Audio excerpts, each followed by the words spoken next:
The rise of the Byzantine Empire marked the beginning of a long and turbulent period in the history of the Balkans. As the empire expanded and strengthened its position, the Balkan provinces became one of its most contested frontiers. From every direction, waves of migrating peoples pushed toward these lands, but the greatest pressure came from the vast regions beyond the Danube and the eastern steppes. Over several centuries, the empire was forced to confront one invading group after another, transforming the Balkans into a landscape shaped by warfare, migration, and cultural change. The earliest newcomers included the Goths and later the fearsome Huns, whose campaigns left deep scars across the region. They were followed by the Avars, the Slavs, and eventually the Bulgars. Although the Avars established a powerful presence for a time, their influence proved temporary. The Slavs and the Bulgars, however, followed a very different path. Rather than disappearing from history after their invasions, they settled permanently throughout the Balkan Peninsula, becoming an enduring part of the region and playing a decisive role in shaping its future. Archaeological research has devoted considerable attention to the traces left behind by these early settlers.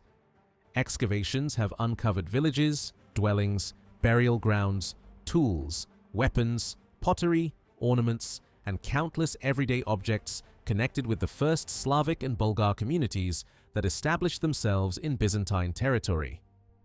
These discoveries have greatly improved our understanding of how these societies lived, organized themselves, and gradually adapted to their new homeland. At the same time, historians have continued to ask an important question. When the Slavs and Bulgars entered the Balkans, they did not arrive in an empty land. Earlier populations had already inhabited these provinces for centuries under Roman and Byzantine rule. Yet after decades of invasions, destruction, and political instability, surprisingly little evidence of those earlier inhabitants remained. This has led scholars to investigate what happened to the local communities and how much they contributed to the populations that emerged during the early medieval period. Another major topic of discussion concerns the cultural legacy inherited by the newly established Bulgar state. The Balkans possessed a rich heritage stretching back through the Byzantine Empire to the Roman and Hellenistic worlds. It would seem natural to assume that these traditions directly influenced the society that developed after the arrival of the Bulgars and Slavs. However, archaeological discoveries have painted a more complicated picture. Recent excavations indicate that the direct survival of earlier Roman and early Byzantine traditions was far weaker than many researchers once believed. This pattern can be seen not only in the territories north of the Balkan Mountains, including the former provinces of Moesia Inferior and Scythia Minor, but also farther south in Thrace. Both regions had suffered heavily during repeated invasions, leaving many settlements abandoned or severely damaged. As a result, clear continuity between the ancient population and the emerging medieval communities appears to have been limited. Many features that once seemed to represent the continuation of classical traditions now appear to belong instead to a different historical process. Certain forms of architecture, styles of pottery, and types of jewelry were once connected with the surviving Greek and Roman population. Modern research, however, increasingly suggests that these objects reflect the influence of the contemporary Byzantine world of the 8th and 9th centuries, rather than a direct continuation of the earlier Roman cultural heritage. Instead of preserving ancient traditions unchanged, the developing Bulgar kingdom absorbed ideas from the Byzantine Empire that existed alongside it, creating a society that combined local developments with influences from its powerful southern neighbor. The presence of Slavic communities in what is now modern Bulgaria during the 6th and 7th centuries is supported by several different types of evidence. Historical texts describe their movements across the Danube, linguistic studies preserve traces of their expansion, and archaeological excavations continue to uncover settlements and cemeteries connected with these early groups. Most of the major excavations took place during the 1960s and 1970s, when researchers identified numerous Slavic sites across the country. In more recent decades, however, far fewer excavations have been carried out, leaving many questions still unanswered about the earlier stages of Slavic settlement in the Balkans. Archaeological discoveries have revealed several distinct phases in the arrival of the Slavs, suggesting that they did not migrate into the Balkans in a single movement. Instead, Different communities crossed the Danube over many decades, settling in separate regions at different times. This gradual migration helps explain why early Slavic settlements display noticeable differences in their material culture, architecture, and burial customs. Rather than representing one unified population, these sites point to multiple tribal groups that followed different routes into Byzantine territory. One of the clearest signs of these early incursions appears in the destruction layers uncovered inside late Roman and Byzantine fortresses. Burned buildings, scattered household objects, broken pottery, hidden coin hoards, and distinctive radiate-headed bow brooches all testify to periods of violent conflict. These archaeological remains match the historical accounts describing repeated Slavic raids during the 6th century. Together, they provide convincing evidence that these invasions left a lasting mark on many frontier settlements. Excavations carried out across modern Bulgaria have now identified dozens of locations containing pottery traditionally associated with early Slavic communities. Similar discoveries have also been made throughout northern Dobruja, where numerous fortified settlements have produced comparable material. Among the most recognizable finds are handmade ceramic vessels, which remain one of the strongest archaeological indicators of Slavic occupation. Many of these pots were recovered from fortresses built along the Danube frontier. Most were carefully shaped by hand rather than on a potter's wheel and display forms that became characteristic of early Slavic craftsmanship. Some feature sharply angled bodies that widen before narrowing toward the rim, while others have softer rounded profiles with gently curved shoulders and short outward-facing rims. Although individual shapes vary, they belong to a recognizable ceramic tradition shared across a large part of Eastern Europe. Researchers have linked many of these vessels to the Penkovka cultural tradition, while others combine characteristics of both the Penkovka and Prague cultural groups. Comparable pottery has long been known from archaeological sites in present-day Ukraine and Moldova, regions regarded as important centers of early Slavic development. From there, these communities gradually expanded southward, carrying their traditions into eastern Romania and eventually across the Danube into Byzantine lands. One of the earliest securely dated examples of Slavic activity south of the river comes from the ancient settlement of Trosmis in northern Dobruja. Archaeologists uncovered a destruction layer that contained both Slavic pottery and coins issued during the reign of Emperor Justinian, allowing the occupation to be placed around the years 539 and 540. This combination of artifacts provides one of the earliest archaeological markers for the arrival of Slavic groups in the lower Danube region. Large collections of buried coins found throughout the Balkans reinforce this chronology. Most of these hoards were hidden during the second half of the 6th century and the opening decades of the 7th century, reflecting a period of widespread insecurity. The most recent coins discovered at sites such as Tomis, Kalatis, and modern Veliko Tarnovo date to the reigns ending in the early 630s, suggesting that instability continued well into the following century. The circumstances surrounding these discoveries have encouraged many historians to reconsider the relationship between the Byzantine Empire and the earliest Slavic settlers. Instead of viewing every group as hostile invaders, some scholars argue that at least a portion of these communities entered imperial territory as allied peoples. Under this interpretation, they served as federati, tribes that accepted agreements with Constantinople in exchange for land, military service, or political protection. Archaeological evidence alone cannot answer every question, but it supports the possibility that cooperation and settlement sometimes replaced outright conquest. The dominance of Penkovka-style pottery has also led researchers to associate many of these early settlers with the Antai, one of the major Slavic tribal confederations known from written sources. Even so, many mysteries remain. These communities left remarkably few independent villages or cemeteries that can be connected to them with certainty, making it difficult to trace what became of them in later centuries. At present, archaeologists have found no convincing evidence linking these earlier settlements directly with the later Popina-Garvan cultural group that emerged in northeastern Bulgaria. Although the Slavic migrations transformed much of the Balkan Peninsula, not every Byzantine fortress disappeared immediately. Historical records and archaeological excavations reveal that several strongholds along the Scythian frontier and the western coast of the Black Sea continue to function, even if their appearance changed dramatically. Their defensive systems were repaired, populations shifted, and daily life adapted to entirely new political conditions. Similar developments can also be observed farther south, where a number of fortified settlements survived despite the profound changes taking place across the region. The repeated Avar assaults on the Balkans left unmistakable traces across the Byzantine frontier.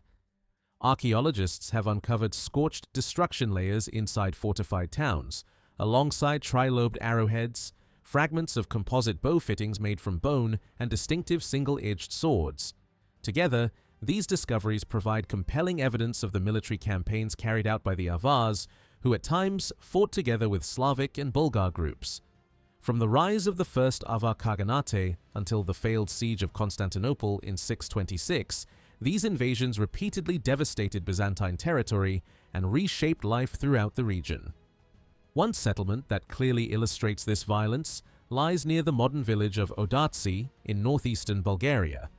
Once an unfortified late antique community, it appears to have met its end during a joint Slavic-Avar raid in the early decades of the 7th century. Excavated homes were found buried beneath thick layers of ash, preserving the remains of a sudden catastrophe. Coins dating to the reign of Emperor Phocas place the destruction in the opening years of the 7th century. Among the ruins, archaeologists recovered characteristic Avar arrowheads, while fragments of handmade Slavic pottery were discovered inside the settlement's church, revealing the presence of both groups during the attack. Because of the close relationship between the Avars and the early Bulgars, scholars have paid particular attention to similarities between their archaeological remains. Weapons, burial customs, pottery, horse equipment, and other material finds often display striking parallels. Determining whether these similarities resulted from direct contact, shared traditions, or political alliances remains one of the central questions surrounding the early medieval history of the Lower Danube.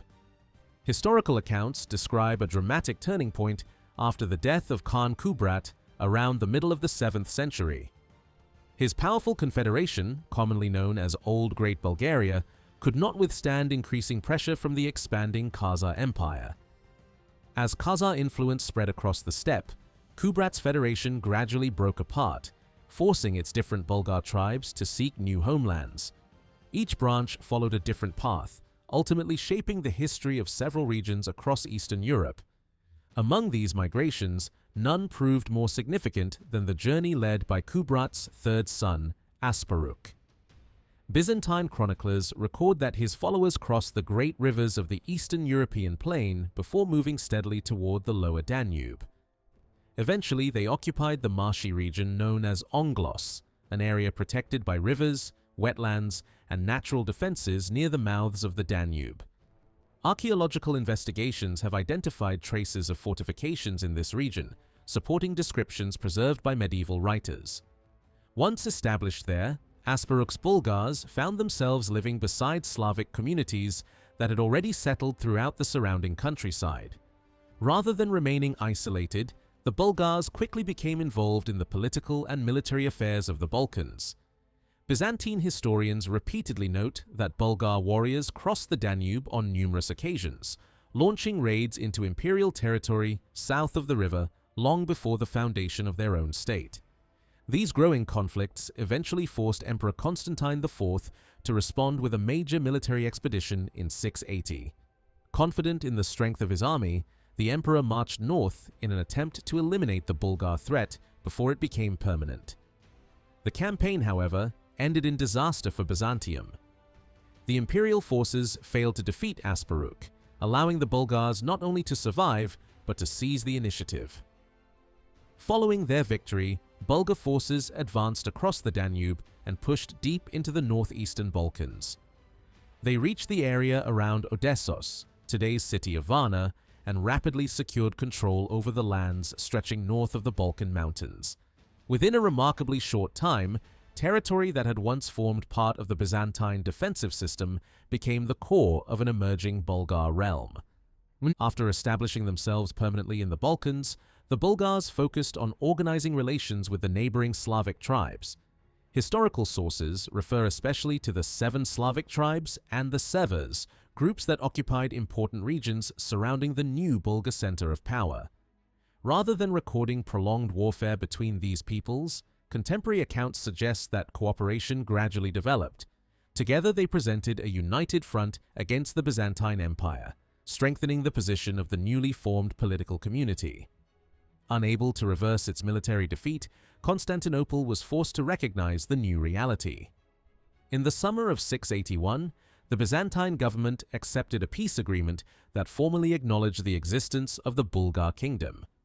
This treaty represents one of the defining moments in medieval Balkan history, marking the international recognition of a new state that would remain a major political force for centuries. The exact character of this emerging kingdom has remained the subject of considerable debate. Some historians emphasize the leading role of the Bulgars, arguing that they alone created the state through military conquest and political organization. Others view its foundation as a joint achievement involving both the Bulgar elite and the numerous Slavic communities already living throughout the region. According to this interpretation, the alliance between these groups became the basis upon which the kingdom was built, with Asparuk serving as its ruler, while the fortified settlement of Pliska developed into its political center.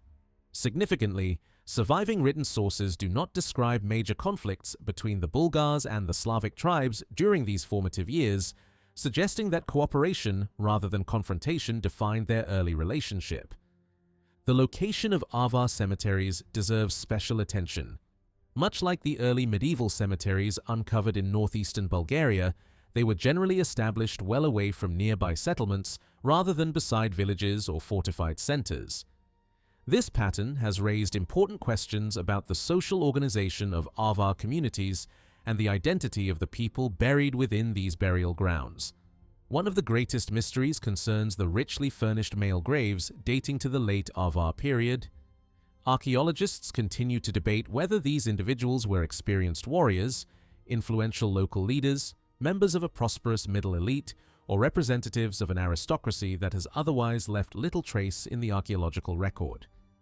Curiously, unlike the early Avar era, unmistakable burials belonging to the highest ruling class have never been identified from the late Avar period. Some researchers therefore believe that the true cemeteries of the Avar elite simply remain undiscovered. This theory gained additional support after richly equipped graves at Hortobagi Arcus were found several meters beneath the present-day ground level, suggesting that many elite burials may still lie hidden beneath later deposits. The beritual cemeteries discovered throughout Bulgaria occupy a remarkable variety of landscapes. Some crown elevated hills, others lie beside rivers, while many were established on terraces overlooking valleys or along the edges of gently rolling terrain. Several were intentionally placed beside much older prehistoric burial mounds or even constructed within ancient tumuli, creating visible links between new communities and landscapes already considered significant. These burial grounds were never arranged according to a single standard plan, yet they consistently combined cremation and inhumation burials within the same cemetery, revealing a society where more than one funerary tradition existed side by side. The cremation burials themselves display impressive diversity. In many cases, the ashes of the deceased were deposited directly into carefully prepared pits of varying shapes, ranging from circular and oval forms to rectangular and irregular excavations. Elsewhere, the remains were placed inside small chambers built from bricks or stone slabs before being sealed beneath the earth.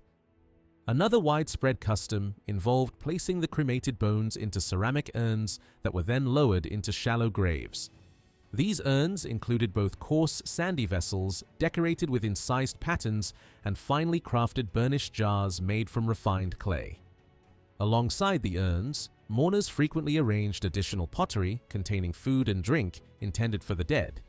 Jars, bowls, pitchers, amphora-shaped containers, beakers, and other vessels accompanied many burials, demonstrating that funerary meals formed an important part of these ceremonies.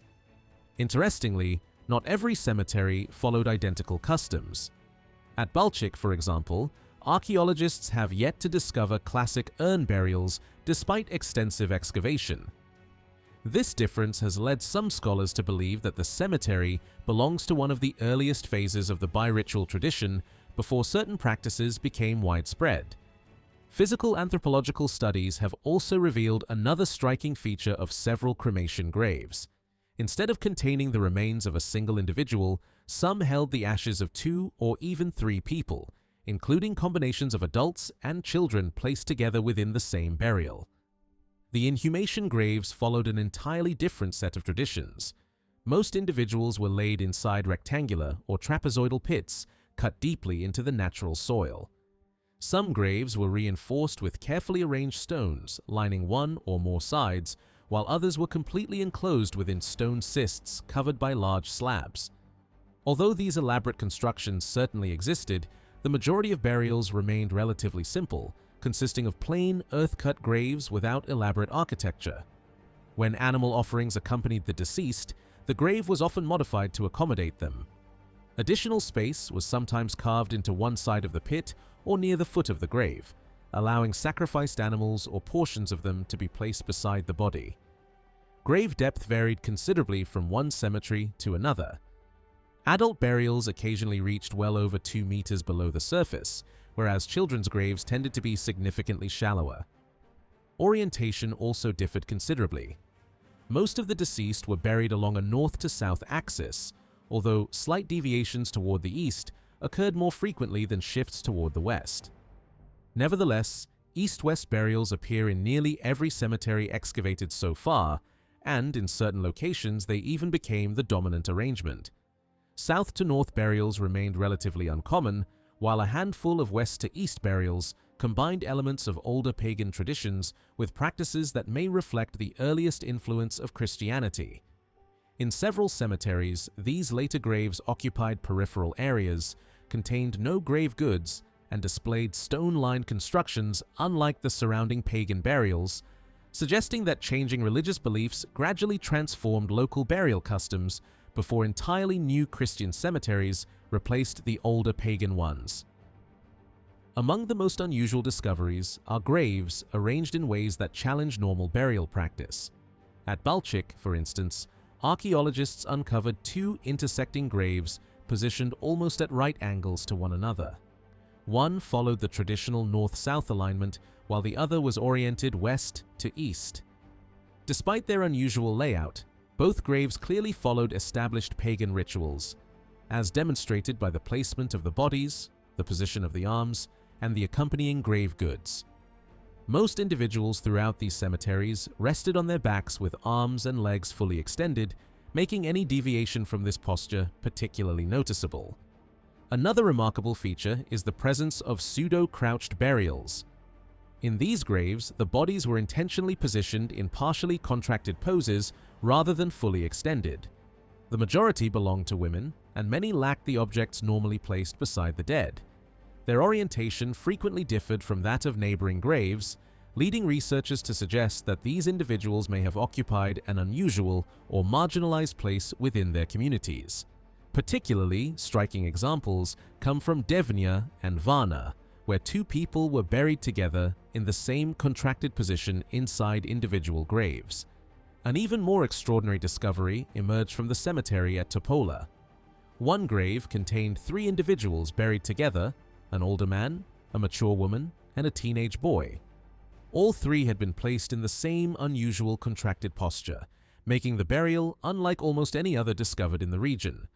Anthropological examination later revealed another fascinating detail. The skulls of the woman and the adolescent displayed deliberate cranial deformation, a practice especially common among women and children, but much less frequent among adult males. Similar examples have been identified at several other cemeteries, demonstrating that intentional reshaping of the skull remained an accepted cultural tradition among portions of the population. The discovery of 2 unfinished copper bracelets in cremation burial, 149 at the Balchik Cemetery, has attracted considerable attention. Decorated with parallel grooves and fine incised lines, these ornaments closely resemble bracelets uncovered at several other early medieval sites across southeastern Europe. Comparable examples have been found not only in northeastern Bulgaria, but also in cemeteries from present-day Romania and within the Avar territories of the Carpathian Basin. Similar forms remained in use throughout the 8th century, while earlier versions equipped with hinged fasteners are already known from prestigious 7th century Avar burials. Because of these widespread parallels, such bracelets are now regarded as part of a much broader cultural tradition that extended across much of Eastern and Central Europe during the early Middle Ages. Glass beads appear only occasionally in the Bulgar cemeteries and are found mainly in children's graves. Even where they occur, their numbers remain surprisingly small, with only a handful accompanying each burial. Their colors, shapes, and manufacturing techniques closely resemble beads recovered from Avar cemeteries. Among the most recognizable examples are elongated beads shaped like watermelon seeds, a style that became particularly common during the Middle Avar period. Similar ornaments have also been uncovered at several Bulgar cemeteries, showing that decorative traditions circulated widely between neighboring societies. Rather than indicating direct political domination, these similarities point to a strong cultural influence that spread from the Avar world into the lower Danube during the late 7th and 8th centuries. Medieval writers even remarked that the Bulgars admired Avar clothing and appearance, a statement often connected with the elaborate metal fittings decorating belts. Even so, determining the exact direction of influence remains difficult. During the first half of the 8th century, both the Bulgar kingdom and the Avar Khaganate developed remarkably similar fashions while still preserving distinct artistic preferences and manufacturing methods. One of the most discussed examples concerns the famous belt sets associated with the Vrap Erseka tradition. Archaeologists have debated their origin for decades because nearly identical examples have been discovered across several regions connected with the early Bulgar state. Finds from Velino, Kamenovo, Zlatari, Kabayuk, Divdiadovo, and Gledachevo demonstrate that the so-called griffin and vine decorative style became extremely popular throughout pagan Bulgaria. Bulgarian researchers generally believe that local craftsmen produced many of these ornaments using both silver and copper alloys, indicating the existence of highly developed workshops already operating during the opening decades of the 8th century. Others argue that this artistic tradition may have entered Bulgaria through Macedonia, possibly with the followers of Kuba, rather than arriving directly from Avar territory along the Middle Danube. Whatever its root, the Bulgar interpretation remained more restrained than the rich variety displayed by contemporary Avar belt sets. Direct Avar influence nevertheless becomes unmistakable through another group of discoveries. Numerous Avar belt fittings, especially small strap ends designed for secondary leather straps, have been recovered from early medieval sites in Bulgaria. Most belong to the late 8th and early 9th centuries. Some scholars believe these objects reached Bulgaria as spoils of war or were carried by Avar migrants settling inside the Bulgar kingdom. Others suggest that local workshops simply adopted similar artistic fashions while producing their own versions. Lead casting models, unfinished belt buckles, manufacturing waste, and other workshop remains support the idea that Bulgar craftsmen were capable of creating ornaments inspired by foreign styles without necessarily importing every finished object. Ceramic evidence reveals another interesting contrast between the two cultures. Bulgar cemeteries contain a much wider assortment of pottery than Avar burial grounds, where simple jars dominate and bowls, cups, or amphora-like vessels appear far less frequently. Even more significant is the manufacturing technique. Whereas handmade pottery continued to represent the overwhelming majority of ceramics in late Avar settlements, vessels recovered from Bulgar villages and cemeteries were usually produced on slow potter's wheels, reflecting a more standardized method of production. On the other hand, Bulgar cemeteries contain noticeably fewer personal ornaments, horse trappings, and military objects than their Avar counterparts. Despite years of excavation, no exceptionally wealthy graves have been identified within the known bi-ritual cemeteries of northeastern Bulgaria. Grave goods generally suggest a relatively balanced society with only modest differences separating individual burials. Some cremation graves contain larger collections of personal belongings and ritual offerings, but spectacular displays of wealth remain rare. The cemetery at Balchik stands out because numerous graves contained complete animals or substantial portions of cattle, oxen, and calves. Since these represented valuable livestock, their inclusion reflects the considerable prosperity enjoyed by certain individuals even in the absence of lavish jewelry or weapons. A very different picture emerged in 2005 when archaeologists excavated a burial beneath one of the earthen mounds inside the fortifications at Kabiyuk. The deceased, a young man in his early 20s, had clearly belonged to the Bulgar elite. More than 50 objects made of iron, bronze, silver, and gold accompanied him, together with his horse and a saber. The richness of the burial leaves little doubt about his elevated status within Bulgar society. Several objects closely resemble finds associated with the prestigious Vrap-Erseka tradition, strengthening the connection between the ruling class and these luxurious artistic styles. Additional elite burials have also been discovered near Divdyadovo, close to modern Shumen. One particularly important grave belonged to another high-ranking man whose equipment included a battle axe, a long knife or dagger, a sickle, the metal fittings of a wooden bucket, an amphora-shaped pitcher, and 2 elaborate belt sets made from both silver and copper alloy. Together, these objects place the burial among the richest yet discovered from the opening decades of the 8th century. Interestingly, these elite graves appear isolated rather than forming part of large cemeteries, suggesting that members of the Bulgar aristocracy may have followed burial customs different from those of the wider population. The archaeological evidence from the early medieval Carpathian Basin includes a small but distinctive collection of decorative metal fittings known today as mask-type mounts. Their unusual geometric patterns create the impression of stylized human faces, giving this group its modern name. Although visually striking, these ornaments are surprisingly rare. Across the entire Carpathian Basin, archaeologists have identified only a few dozen locations where they have been discovered, making them one of the less common categories of Avar period metalwork. Because relatively few examples have survived, researchers have focused on their manufacturing methods and physical appearance, rather than attempting to reconstruct complete belt sets.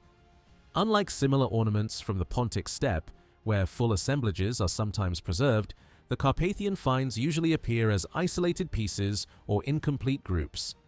This makes it difficult to determine their exact placement on belts or other equipment, so classifications are generally based on technology and design instead of function. The first major category consists of cast examples. These ornaments were produced primarily from silver, although bronze was occasionally used as well. Most are thin but carefully finished, with raised borders created during casting. Their front surfaces were polished to a smooth shine, while the reverse sides remained rough from the manufacturing process. Compared with later imitations, cast examples are generally smaller, but display a high level of craftsmanship. Different fastening methods appear within this group. Many were equipped with small cast rivets formed as part of the original piece, allowing them to be attached directly to leather belts. Others, especially those found south of the Kuros River, used rectangular or rounded loops that were either cast together with the ornament or attached afterward. These differences suggest that local workshops experimented with several ways of securing the mounts while preserving their decorative appearance.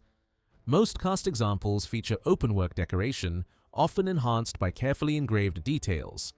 Simpler pieces rely on combinations of circles, triangles, and rectangles arranged in symmetrical patterns, while others display much more elaborate compositions. A few exceptional finds stand apart from the rest because craftsmen added finely chiseled facial features, producing much more recognizable human-like images than those created solely through geometric openings. Only a limited number of shapes known from the southern Russian steppes appear in the Carpathian Basin. Some examples have straight parallel edges, while others display gently curving outlines or irregular contours. Decorative forms include single, double, and triple pelta designs, fishtail motifs, rectangular mounts incorporating pelta elements, T-shaped ornaments, and elongated fittings intended to cling closely to leather straps. Although these shapes vary considerably, they all belong to the same artistic tradition. Nearly all cast mask-type mounts discovered within Avar territory appear to have decorated belts. Only one known specimen may have served another purpose. Even then, the Carpathian examples differ noticeably from those found farther east. Instead of forming elaborate decorative sets, Avar graves usually contain only a single mask-type mount, with even the richest burials including no more than a handful. This strongly suggests that these ornaments were incorporated into local costume in a different manner than on the Eurasian steppe. One of the most informative discoveries comes from Kachel, where a relatively complete belt assemblage survived. Out of 11 metal fittings recovered from the grave, only one belonged to the mask-type tradition, while the remaining mounts were simple, undecorated pieces. Similar patterns appear elsewhere. At Subotica, the decorative fitting accompanied plain bronze belt ends, while the belt from Clarafalva combined cast mask-type ornaments with larger sheet bronze fittings carrying nearly identical openwork designs. These combinations reveal that elaborate mounts often served as visual highlights within otherwise simple belt sets. The available archaeological evidence also indicates that cast mask-type ornaments almost always belong to belts fitted with hanging secondary straps. Some graves preserve several pendant straps, whereas others contain only a single decorative fitting associated with one narrow belt extension.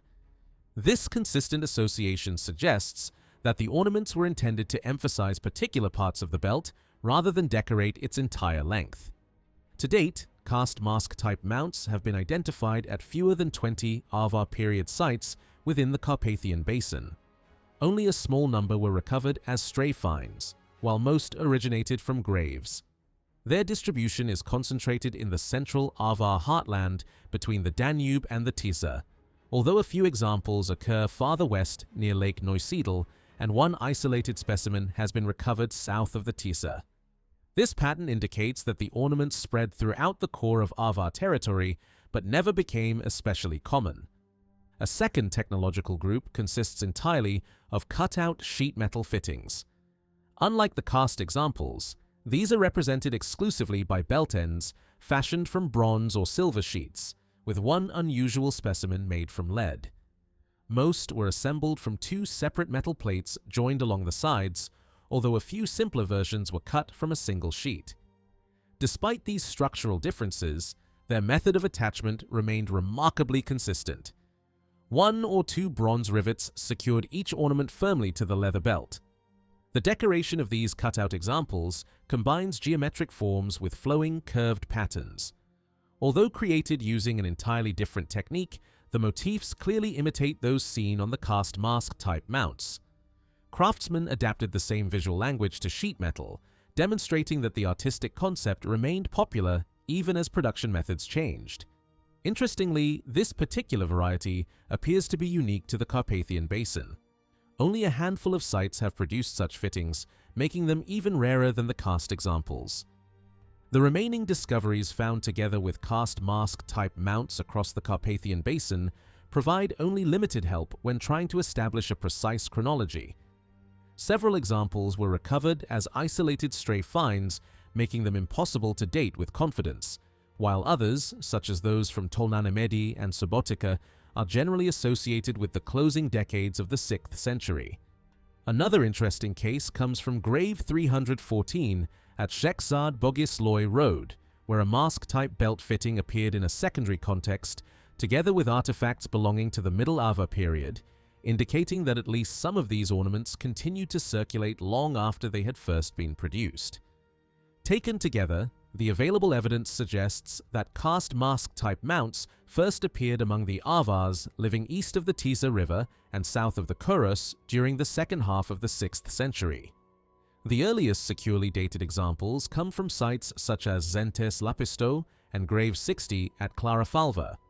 Significantly, the same region has also produced molded copies of these cast ornaments, implying that the original pieces were introduced by newcomers before local craftsmen began reproducing them.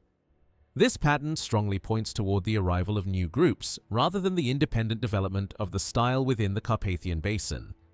The chronology of the molded examples can be reconstructed more accurately because several graves containing them also produced coins. One important burial at Kisombor yielded molded mask-type mounts, together with a gold coin issued during the reign of Emperor Phocas between 603 and and 607.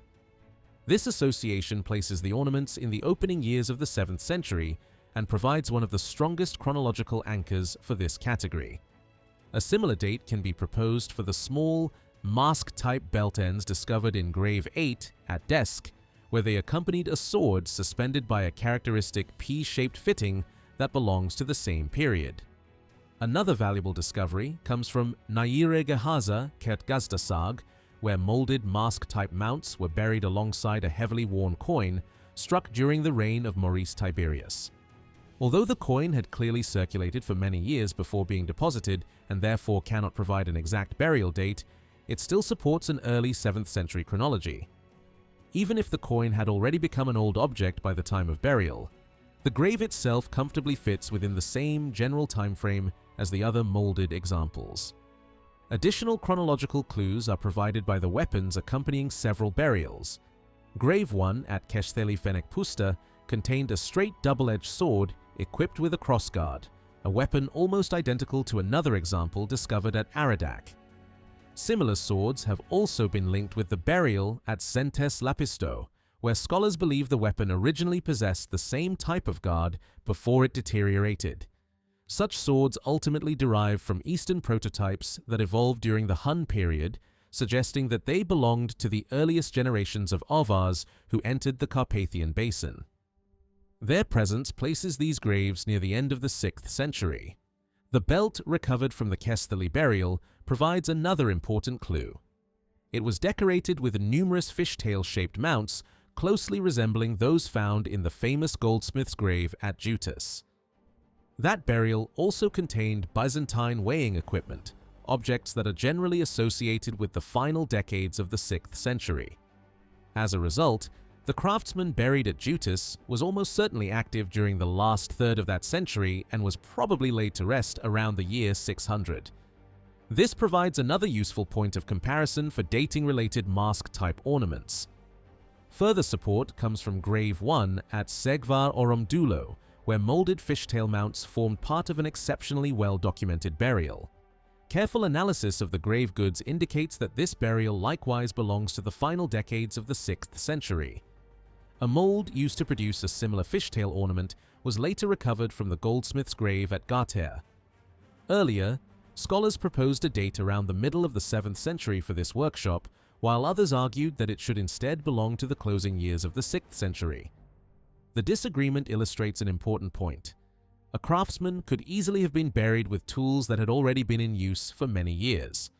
Consequently, the age of a mold does not necessarily coincide with the date of the burial in which it was found.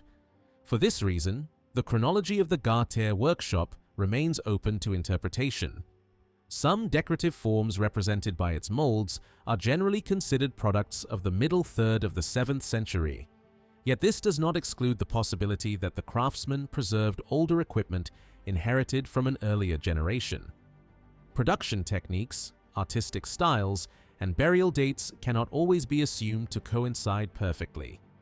Overall, the available evidence points toward a clear sequence in the development of mask-type mounts within the Carpathian Basin.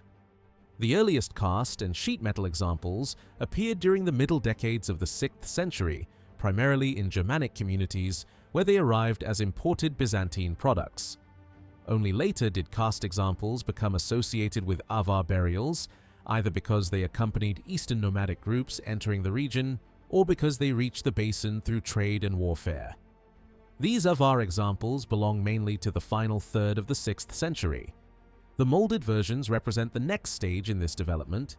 Unlike the imported cast ornaments, these were manufactured locally, as demonstrated by molds recovered from the graves of Avar goldsmiths. The earliest molded examples seem to belong to the very end of the 6th century, while the majority date to the opening decades of the 7th century.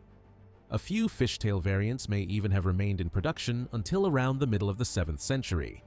The latest cast examples probably include the ornaments from Kachel, whereas one of the final molded versions appears to be the double sheet belt end discovered in Grave 67 at Yanoshida. Determining exactly when mask-type mounts disappeared from use is considerably more difficult. Some clearly remained in circulation long after they were produced. The cast openwork belt, fitting from grave 314 at Sheksard Bogusloy Road, demonstrates this particularly well, since it had already been reused before eventually being buried together with objects from the Middle Orvar period. Such discoveries suggest that these ornaments often remained valued possessions for generations rather than being discarded after only a short period of use. Because the overwhelming majority of mask-type mounts have been discovered on the Eurasian steppe, understanding their full history ultimately depends on research beyond the Carpathian Basin. A thorough re-examination of the Eastern material, especially the typology and dating established for Martinovka-type ornaments, would greatly improve our understanding of how these objects evolved and spread. Only after such a revision will it be possible to evaluate the significance of their different manufacturing techniques and determine whether similarities between various regions reflect shared cultural traditions, direct historical connections, or the movement of specific populations. Achieving that goal, however, requires the detailed publication of large Eastern European cemeteries with complete illustrations and careful archaeological documentation, providing the foundation for a more accurate reconstruction of the development of these remarkable ornaments. The last 2 decades of archaeological research in Europe have largely been dominated by a particular method of interpretation. Researchers have focused on collecting specific categories of objects, belt ornaments, buckles, earrings, and similar artifacts, classifying them with great precision before searching for comparable examples in the Mediterranean world. Once a close parallel was identified, that Mediterranean object was often treated as the original model, while the version found among the so-called barbarian peoples was viewed merely as a simplified or lower quality imitation. According to this approach, craftsmen living beyond the borders of the classical world simply reproduced prestigious designs that had originated within the Byzantine or Roman cultural sphere. After establishing these typological relationships, scholars frequently reached a familiar conclusion. The artifact was described as either directly derived from antiquity, inspired by a Mediterranean prototype, or connected in some way with Byzantine artistic traditions. This interpretation was then extended beyond the object itself. If enough similar artifacts appeared within the same archaeological culture, the conclusion was eventually applied to the people who used them, suggesting that entire populations living along the Byzantine frontier merely copied the artistic traditions of their southern neighbors. Unfortunately, such studies often concentrated exclusively on stylistic comparisons while overlooking other equally important evidence, including burial customs, social traditions, and the symbolic meaning that decorative motifs may have held for the communities that created and wore these objects. A good example of this problem can be seen in the famous griffin motifs that became one of the defining features of late Avar culture during the 8th century. The griffin has traditionally been interpreted as a heraldic creature, and the well-known expression griffin and tendril style has become almost synonymous with the late Avar artistic tradition. Around the beginning of the 8th century, something remarkable occurred within the Carpathian Basin. Whether caused by the arrival of a new population or by a major transformation in local metalworking techniques, the appearance of Avar material culture changed dramatically. Earlier belt sets made from thin pressed plates with relatively modest decoration gradually disappeared. In their place emerged impressive ceremonial belts equipped with heavy cast bronze fittings decorated with elaborate griffins, intertwined vines, and complex ornamental designs. These innovations transform not only artistic expression, but also the appearance of male dress throughout Avar society. Such belts were far more than ordinary clothing accessories. Historical accounts and ethnographic parallels from many steppe societies demonstrate that richly decorated weapon belts symbolized a man's entrance into adulthood and represented one of his most valued possessions. Beyond their practical purpose, they served as visible signs of rank, identity, and social standing. For the Avars, these belts almost certainly carried a profound symbolic importance, explaining why so many men were buried wearing them. They accompanied their owners into the grave because they represented far more than simple personal property. This raises 2 fundamental questions. Where did the griffin and vine motifs decorating these belts actually originate? And perhaps even more importantly, what did these images mean to the people who wore them? Numerous scholars have attempted to answer these questions, but one of the most influential interpretations argues that the late Avar griffin ultimately derived from Byzantine and Italian artistic traditions. According to this view, Avar craftsmen borrowed these images after encountering Mediterranean works of art, including decorated belt buckles and even ancient stone sarcophagi displaying griffin figures. The theory suggests that repeated military campaigns into Byzantine territory exposed the Avars to these impressive artistic traditions, encouraging them to reproduce similar imagery in their own workshops.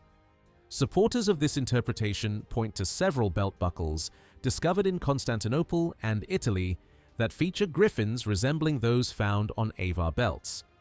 They also argue that many other decorative themes, including birds and lions appearing on Avar metalwork, originated in Byzantine art. Under this model, Avar craftsmen are believed to have copied Mediterranean motifs while occasionally modifying them to suit local preferences. Even the widespread animal imagery found on Avar belts has therefore been interpreted as ultimately deriving from Byzantine originals rather than representing an independent artistic tradition. Yet, several important questions remain difficult to answer if this explanation is accepted without reservation. If griffin imagery truly represented a popular Byzantine fashion during the 7th and 8th centuries, why did the Avars begin producing such enormous numbers of griffin-decorated belt sets while the motif itself remained relatively uncommon within the Byzantine Empire? Why would a society increasingly isolated from Byzantium suddenly embrace artistic styles supposedly borrowed from the very civilization with which political and military relations were deteriorating? During the same period, the Avar Khaganate was entering a phase of growing separation from the Byzantine world rather than one of close cultural integration. Another puzzle concerns the remarkable individuality of Avar belts. Thousands of examples have been discovered, yet virtually no two are identical. If these ornaments merely reflected a passing fashion copied from Byzantium, mass production would have been far more practical, economical, and efficient. Instead, craftsmen repeatedly produced unique combinations of decorative elements, suggesting that personal identity played an important role in the design of each belt. Such diversity is difficult to explain if the ornaments simply represented imitation of foreign artistic trends. An alternative interpretation becomes possible when these objects are viewed through the traditions and belief systems of the Eurasian steppe rather than solely through Mediterranean parallels. Within many steppe cultures, an ornamented belt symbolized adulthood, social identity, and personal honor. Because of this symbolic role, the decorative motifs adorning these belts were unlikely to have been selected at random. Instead, they probably carried meanings understood by both the owner and the wider community. If this perspective is adopted, the extraordinary variety of griffin-decorated belts becomes much easier to understand. Goldsmiths were not producing standardized products for an anonymous market. They were creating highly individual objects reflecting the identity, status, and perhaps even the beliefs of each owner. To understand why the griffin may have held such significance, it is useful to look much further back into the history of the Eurasian steppe. Ancient writers described griffins as mythical guardians protecting hidden treasures beyond the Great Mountains. Modern archaeology has revealed spectacular royal burials belonging to the Scythians, where enormous quantities of gold accompanied elite individuals. Among the countless golden ornaments recovered from these tombs, griffins appear again and again. This repeated association raises an important question. Why did the Scythians choose this mythical creature so consistently when decorating their most valuable possessions? The answer may lie not in artistic influence, but in mythology. Unlike the Mediterranean world, where griffins often function simply as decorative creatures, steppe societies seem to have invested them with much deeper symbolic meaning. Similar fantastic animals continued to appear throughout the art of the Scythians, Huns, and later the Avars, suggesting the persistence of an ideological tradition stretching across centuries. Whether or not these cultures originally borrowed the griffin motif from elsewhere, they clearly transformed it into something uniquely their own. Its repeated appearance in Eastern steppe art indicates that it represented more than simple decoration. Instead, it probably embodied ideas connected with protection, power, and the spiritual world. This possibility also explains why griffin imagery continued to appear, although less frequently, among later Bulgar and Magyar communities whose cultural roots likewise extended into the Eurasian steppe. These recurring appearances suggest the survival of symbolic traditions that long outlived individual empires and migrations. Another way of approaching the origins of the Avars avoids artistic comparisons altogether and instead examines burial customs. Funeral rituals often preserve cultural traditions far longer than clothing or decorative fashions. Studies of late Avar cemeteries reveal two broad categories of elite burials. Some belong to heavily armed warriors equipped with numerous weapons but relatively modest personal ornaments. Others contain fewer weapons, yet far richer decorative objects. Despite these differences, both groups share one striking characteristic. In the overwhelming majority of cases, elite individuals were buried together with horses. This practice immediately distinguishes the Avars from neighboring Byzantine society. If the Avars had truly sought to imitate Byzantine culture completely, they would eventually have adopted Byzantine funerary customs as well. Yet, this never happened.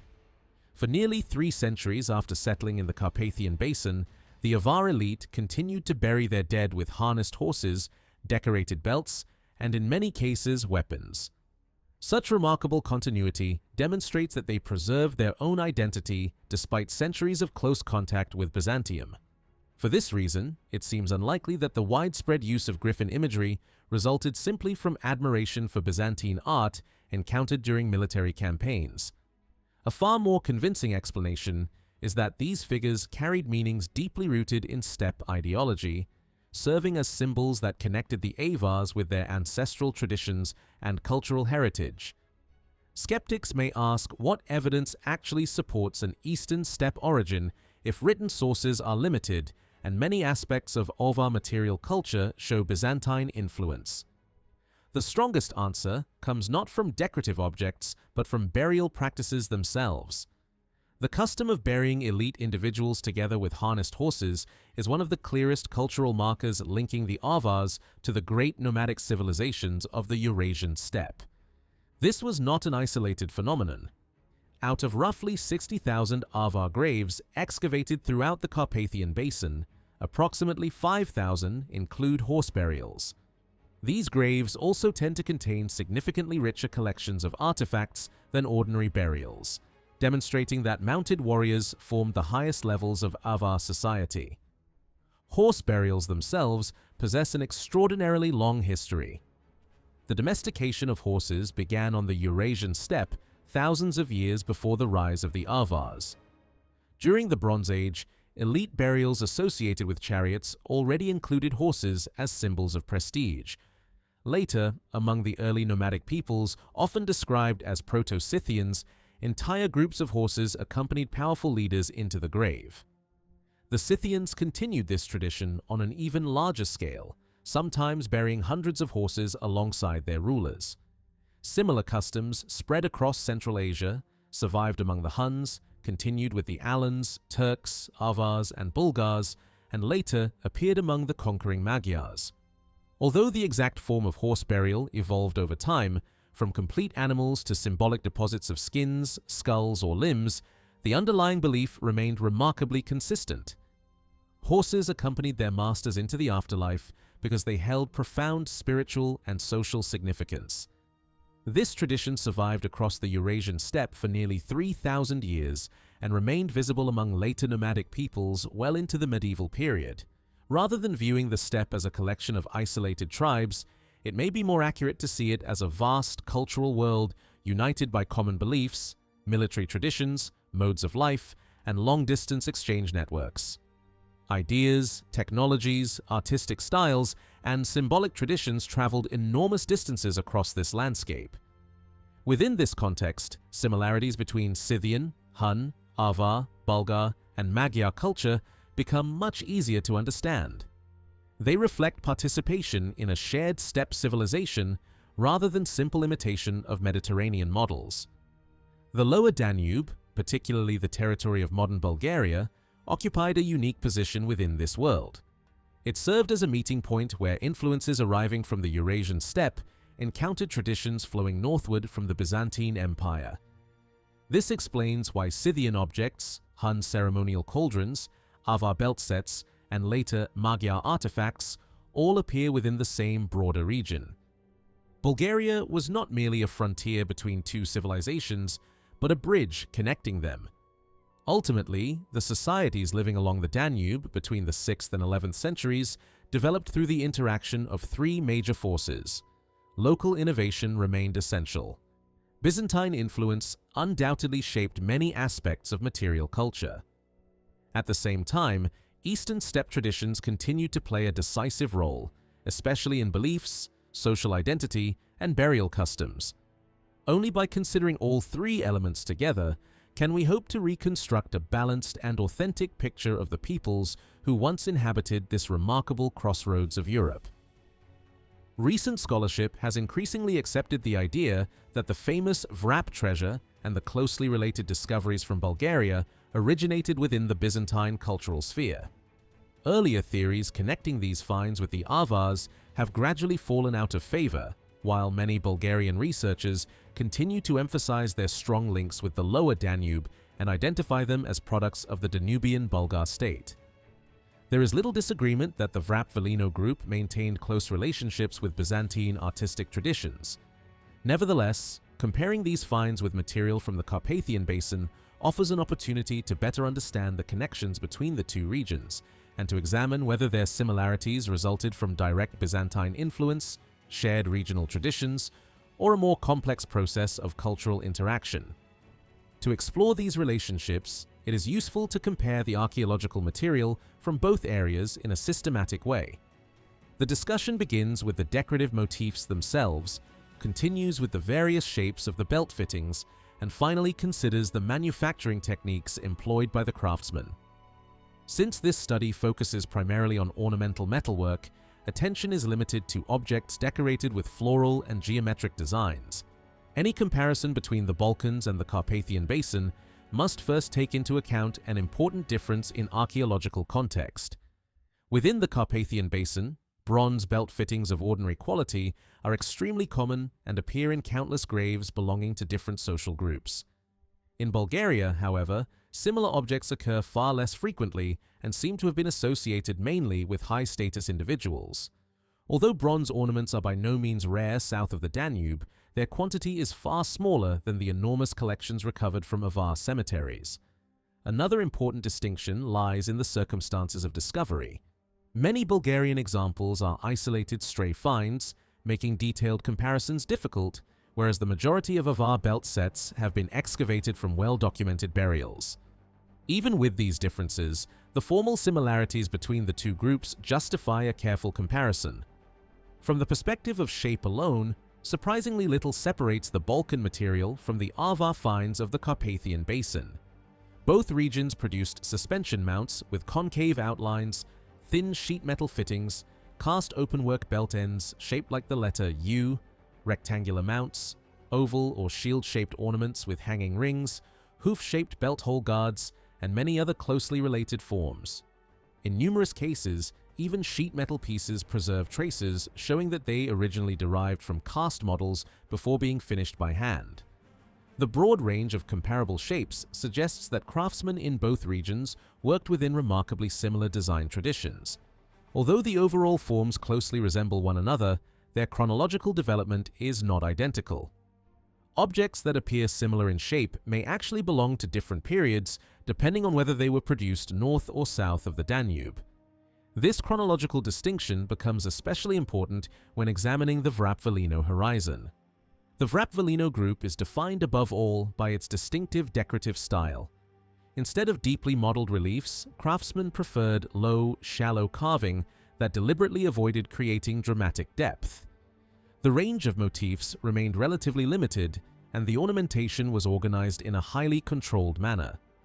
Decorative bands do not weave over and under one another, but instead terminate cleanly, producing an orderly composition. Individual motifs were carved in a way that left their upper surfaces level with the surrounding metal, creating a refined but restrained visual effect. This type of low relief is more commonly associated with carved materials than with metalwork. Similar artistic treatment appears on numerous bone objects from the early medieval period, including quivers, saddles, and needle cases.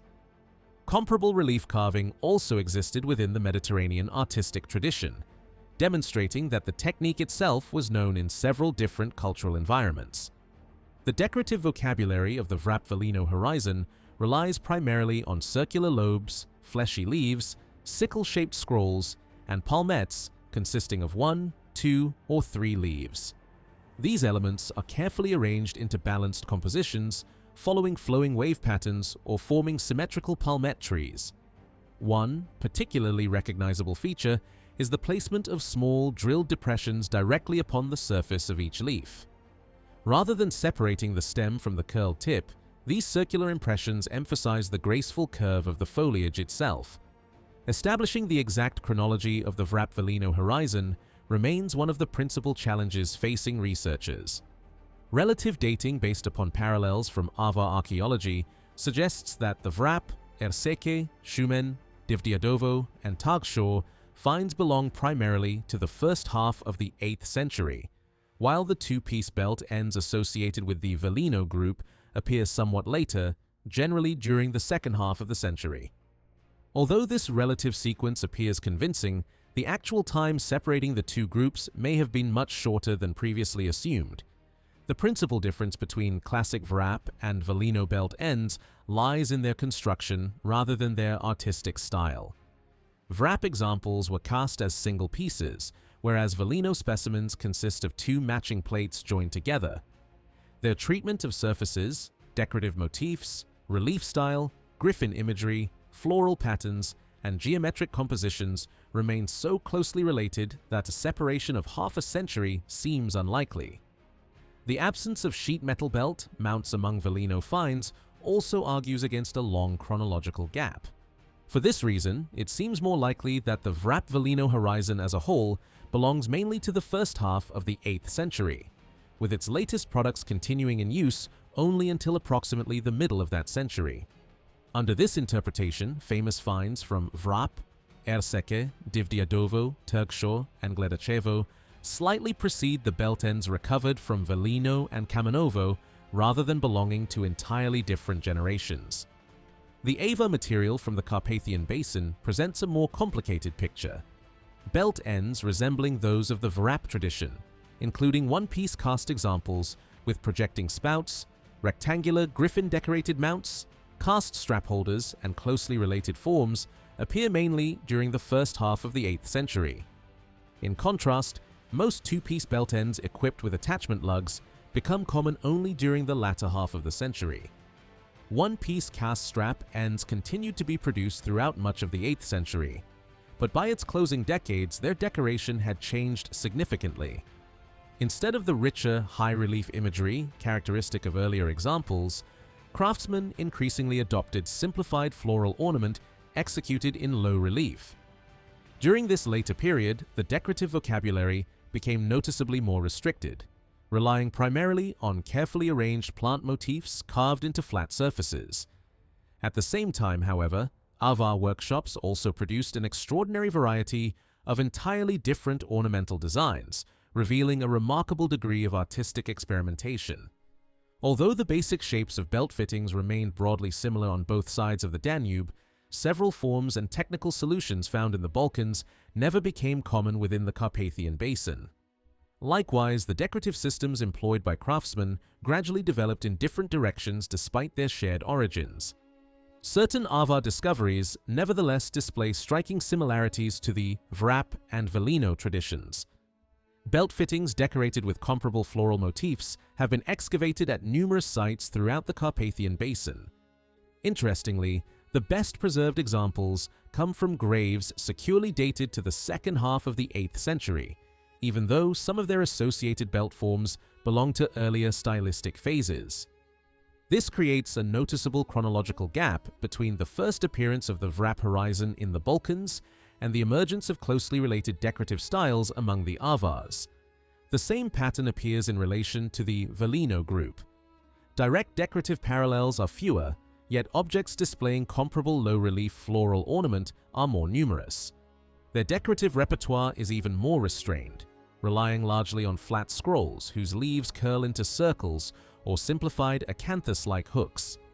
These motifs are sometimes combined into 2- or 3-leaf palmettes and arranged symmetrically within circular, trapezoidal, or elongated fields. Several well-dated avar belt sets featuring this decorative style belong securely to the second half of the 8th century. When comparing the overall artistic development of the Carpathian Basin, the transition between the first and second halves of the 8th century appears much more dramatic than the difference separating the Vrap and Velino groups themselves. This observation strongly suggests that the Vrap and Velino finds should not be separated by 50 years. Instead, they probably represent successive stages within a much shorter period of development, extending into the middle decades of the 8th century. Another significant distinction concerns the treatment of relief. During the early 8th century, true bas-relief decoration remained extremely uncommon among the Avars, except on a few small objects where technical limitations required it. In the Balkans, however, low-relief carving had already become widespread on belt ornaments. Early Avar floral motifs generally retained three-dimensional modeling, with rounded stems, deeply carved leaf surfaces, and a wider variety of flowers, curling vines, palmettes, cornucopias, and branching plant forms. Only later did the Avars adopt the flatter decorative treatment characteristic of the Vrap Velino style, and even then they simplified the ornamental vocabulary even further. These differences point toward a slight chronological delay. While certain belt forms associated with the Vrap tradition reached the Carpathian Basin quite early, perhaps even before the beginning of the 8th century, the distinctive low-relief floral style spread among the Avars only somewhat later. This delay probably reflects differences in artistic centers, patterns of cultural transmission, and the social environments in which these objects were used.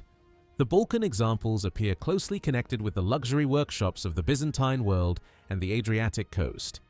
Because of both geography and political circumstances, direct influence from these regions upon the Carpathian Basin was probably limited. Instead, Mediterranean artistic traditions may have reached Avar territory indirectly through Italy or Dalmatia before being adapted according to local preferences.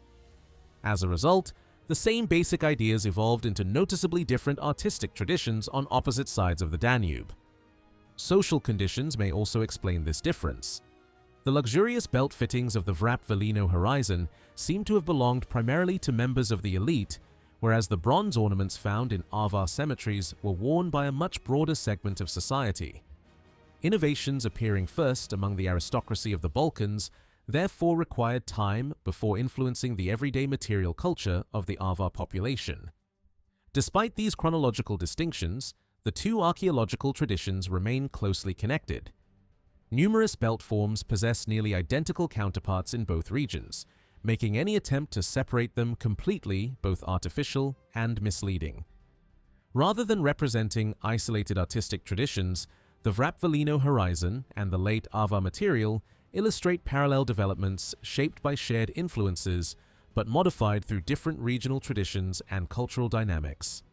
The manufacturing techniques employed by craftsmen provide another important line of evidence. Semi-finished objects from the Virap treasure reveal valuable details about their production. Their edges preserve narrow casting seams, while the unfinished surfaces remain smooth, except for the porous texture left by the casting channels. The triangular cross-section of the sprues and their rounded ends strongly suggest that these ornaments were produced using two-part sand molds rather than the more familiar lost wax process. Additional features support this conclusion. The casting seams remain perfectly aligned along a single plane, precisely the pattern expected when two matching mold halves are pressed together. The porous texture of the casting channels also corresponds closely with the characteristics of sand casting, where channels are cut directly into the mold material before molten metal is poured inside. Interestingly, one feature commonly encountered on 8th century bronze objects from both the Carpathian Basin and the Lower Danube is absent from the elite objects of the Vrap Velino horizon. Many Avar castings preserve raised impressions of woven cloth on their reverse sides. These impressions were created when textiles were embedded within wax models to strengthen them before casting.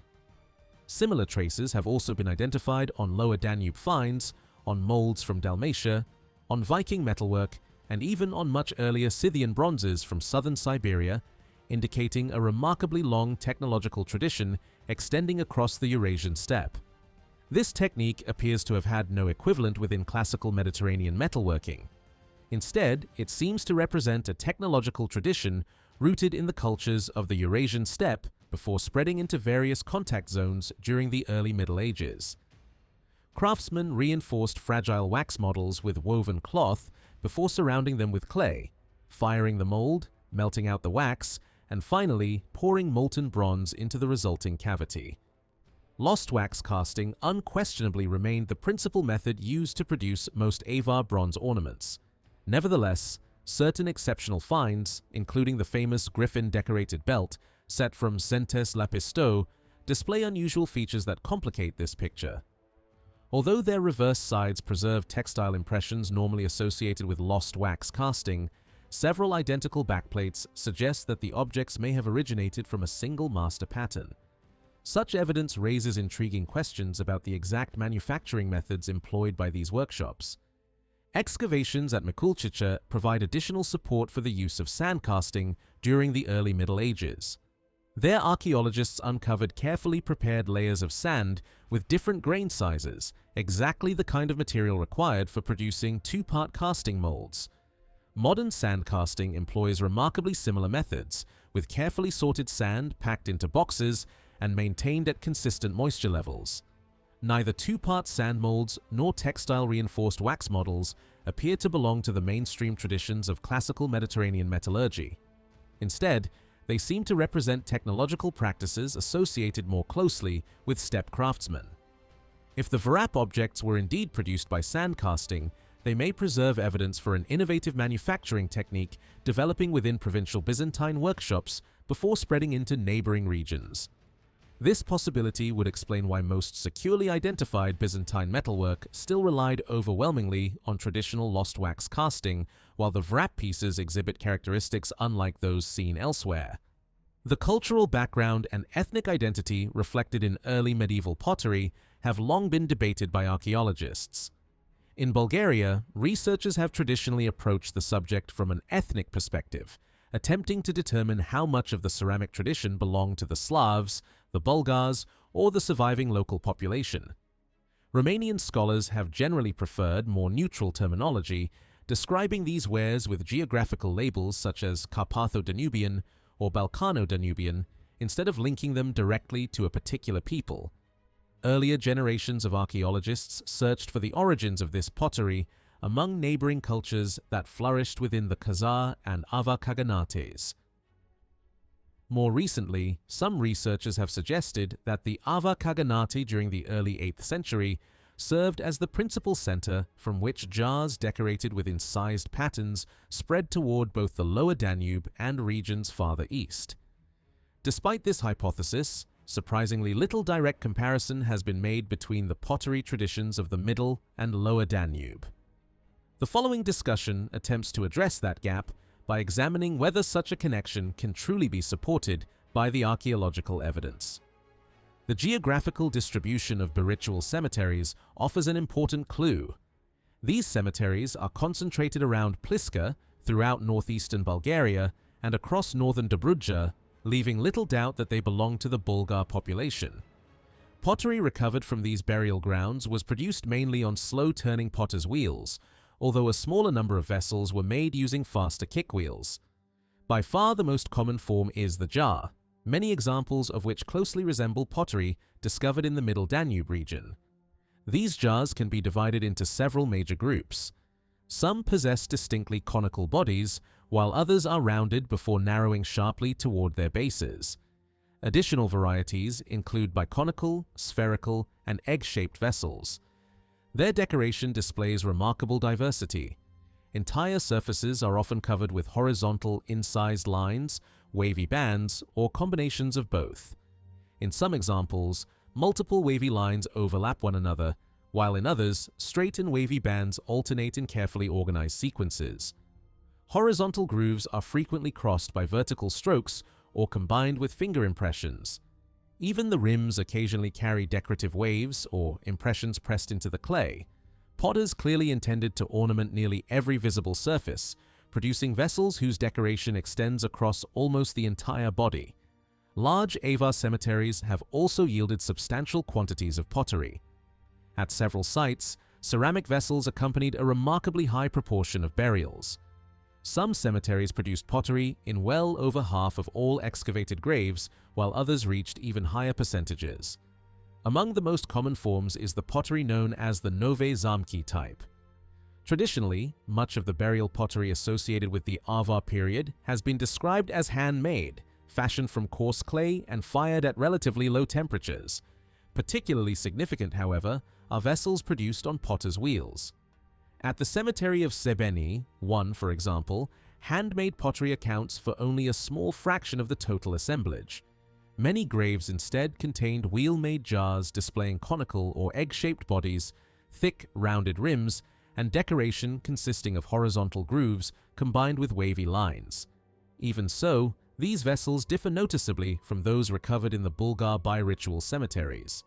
Their rims, necks, and overall proportions reflect distinct local traditions.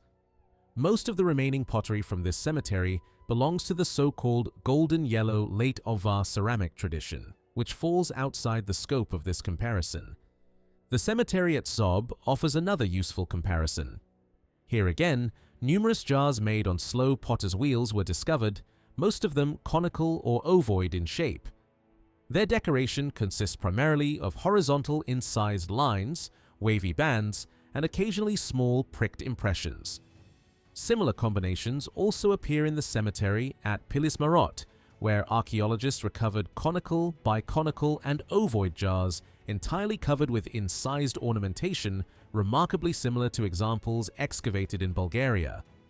An interesting geographical pattern also emerges. While the cemeteries at Zob, Pilismarot, and several others lie in northern Hungary, the cemetery at Sebeni occupies the southern part of the country. Nearby sites within Baranya County, including Győr, Kekesd, Nagypol, and Romonia, produced wheel-made pottery displaying an even greater variety of forms and decorative styles.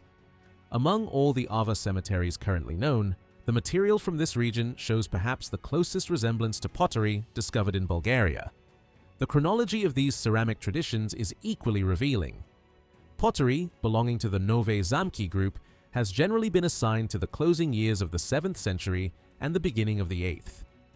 In Bulgaria, virtually identical vessels occur in early cemeteries such as Balchik and Novi Pazar, where they belong to the same period. One particularly informative burial at Balchik contained fragments of such pottery together with a Corinthian-type belt buckle, confirming an early date. Since identical ceramic traditions appeared simultaneously along both the middle and lower Danube, it becomes difficult to argue that this style spread from the Avar Khaganate into northeastern Bulgaria only during the 8th century.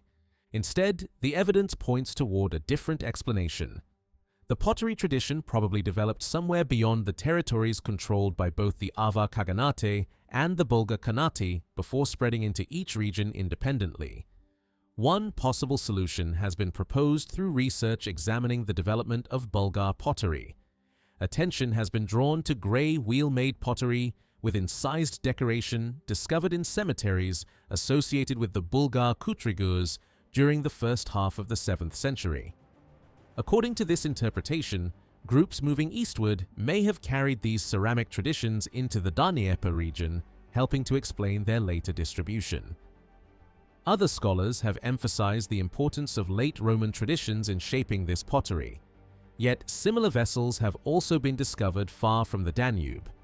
Cemeteries in Abkhazia, including Sibilium I and Sabelda, have produced comparable ceramics together with coins dating between the 2nd and 4th centuries.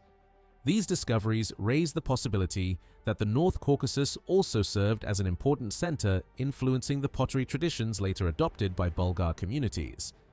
The close similarities between jars decorated with incised patterns across Eastern Europe make independent development in each region highly unlikely. Instead, they appear to reflect a broader tradition influenced by ceramic production within the Byzantine Black Sea provinces. The popularity of incised decoration may also have had practical origins. Most vessels displaying such ornament were made from sandy clay containing large quartz particles. During the drying stage before firing, incising the surface may have become a natural part of the manufacturing process. Over time, this technological practice evolved into one of the defining decorative features of early medieval pottery in Bulgaria. As a result, archaeologists commonly distinguish between finely made burnished grey ware and sandy pottery characterized by extensive incised decoration. One observation deserves particular attention. Hungarian archaeologists have long noted that graves containing this type of pottery generally include relatively few additional grave goods. These burials usually contain only modest personal belongings such as simple square or trapezoidal buckles, certain earring types, small iron knives, beads, and similar objects. Elaborate belt sets are exceptionally rare. Interestingly, these same categories of objects also occur regularly in cemeteries along the lower Danube, strengthening the connection between the two regions. Besides jars, plates, and bowls represent another group of vessels shared by both Bulgaria and the Avar territories, although they remain comparatively uncommon. Bulgarian examples display greater variety, while Hungarian cemeteries generally contain only two principal forms: shallow hemispherical plates with either straight or inverted rims, and bowls whose shapes imitate contemporary metal vessels. Some Bulgarian examples even carry decoration copied from metalworking techniques, demonstrating the influence of fine metal craftsmanship on ceramic production. These forms appear mainly during the earliest phases of Bulgar cemeteries, but continue throughout both the Middle and Late Avar periods farther north. Another interesting similarity involves drinking vessels commonly described as buckets or beakers. Several Avar cemeteries have produced such vessels, many displaying decoration intended to imitate the metal hoops used to bind wooden containers. Bulgarian examples preserve even richer decorative schemes, typically combining parallel incised bands with rows of wavy lines. Many also possess two small opposing holes near the rim where handles were once attached, while some include projecting lugs for suspension. Like the plates and bowls, these vessels belong primarily to the earliest phase of the Bulgar cemeteries. Their absence at Novi Pazar probably reflects the destruction of much of that cemetery rather than a genuine cultural difference, since comparable examples have been recovered from Balchik and Topola. Ceramic wine vessels provide another point of comparison. Such containers appear in both the lower and middle Danube regions and are particularly characteristic of the earlier phases of the Avar Khaganate. Bulgaria has so far yielded only a single example, recovered near Hitovo. Similar vessels have also been discovered within the former Khazar territories, where they are dated to the 8th and 9th centuries. In terms of shape, the Hitovo vessel most closely resembles examples excavated from destroyed burials at Chistiakovo and Sobolevska Karriera. Beyond these similarities, however, important differences become apparent. Cemeteries in the Middle Danube have not produced the wine jugs or oinochoai that are so characteristic of Bulgar burial grounds. Amphora-shaped pitchers occur only rarely and are generally regarded as imported objects. Yellow pottery discovered in certain Baritual cemeteries has likewise been considered foreign to the Lower Danube tradition, although more recent excavations around Pliska suggest that this interpretation may require revision. Likewise, teapot-shaped vessels and bottle-like containers frequently encountered in Avar cemeteries of the 7th and 8th centuries are entirely absent from the Bulgar Baritual cemeteries. Taken as a whole, the pottery traditions of the Lower and Middle Danube display significant differences despite their obvious points of contact.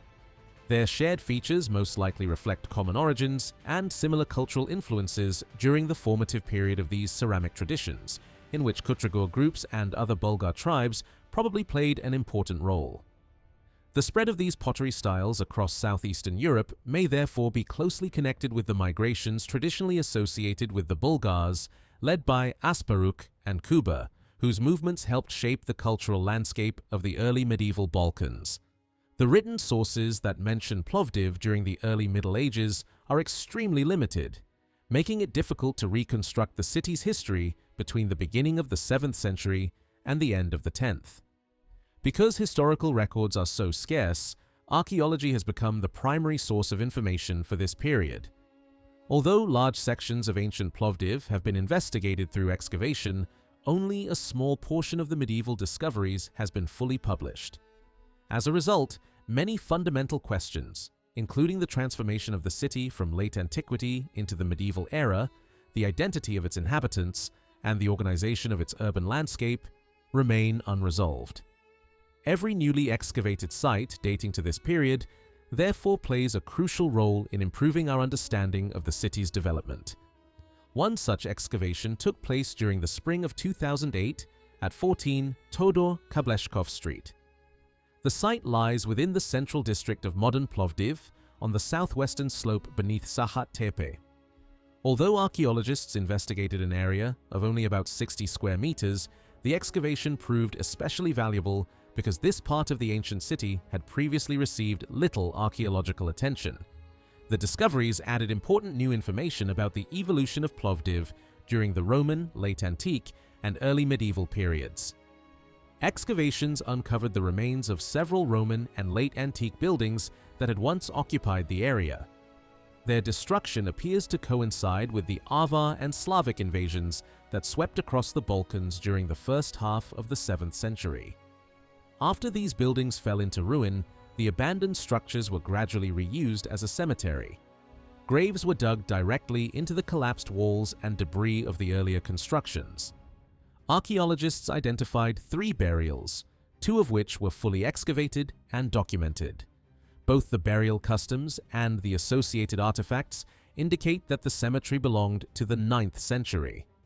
Much of the ancient architecture still visible above ground survived until the 19th century, when large quantities of stone were removed for reuse in modern construction.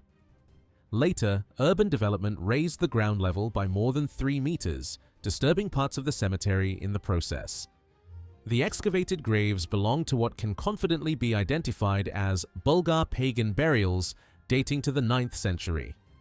One grave had been cut into the remains of a brick-built Roman sewer, while another had been dug through the mud brick ruins of a late antique structure.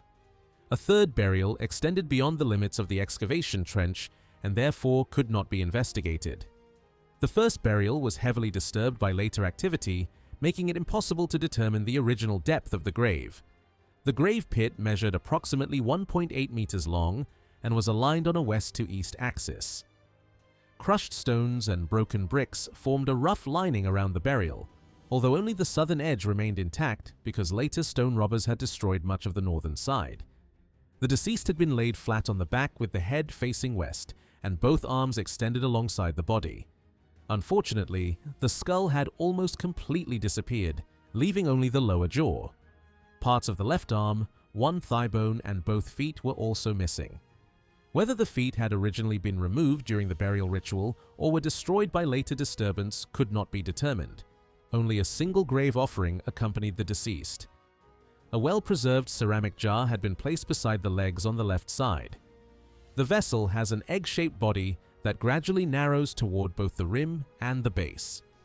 Its neck is short, while the rim curves gently outward and ends in a rounded band decorated with a narrow groove.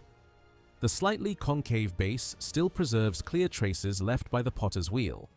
Parallel incised lines made with a comb-like tool cover nearly the entire exterior surface. The vessel was fired from brown sandy clay and shows evidence of burning on its outer surface.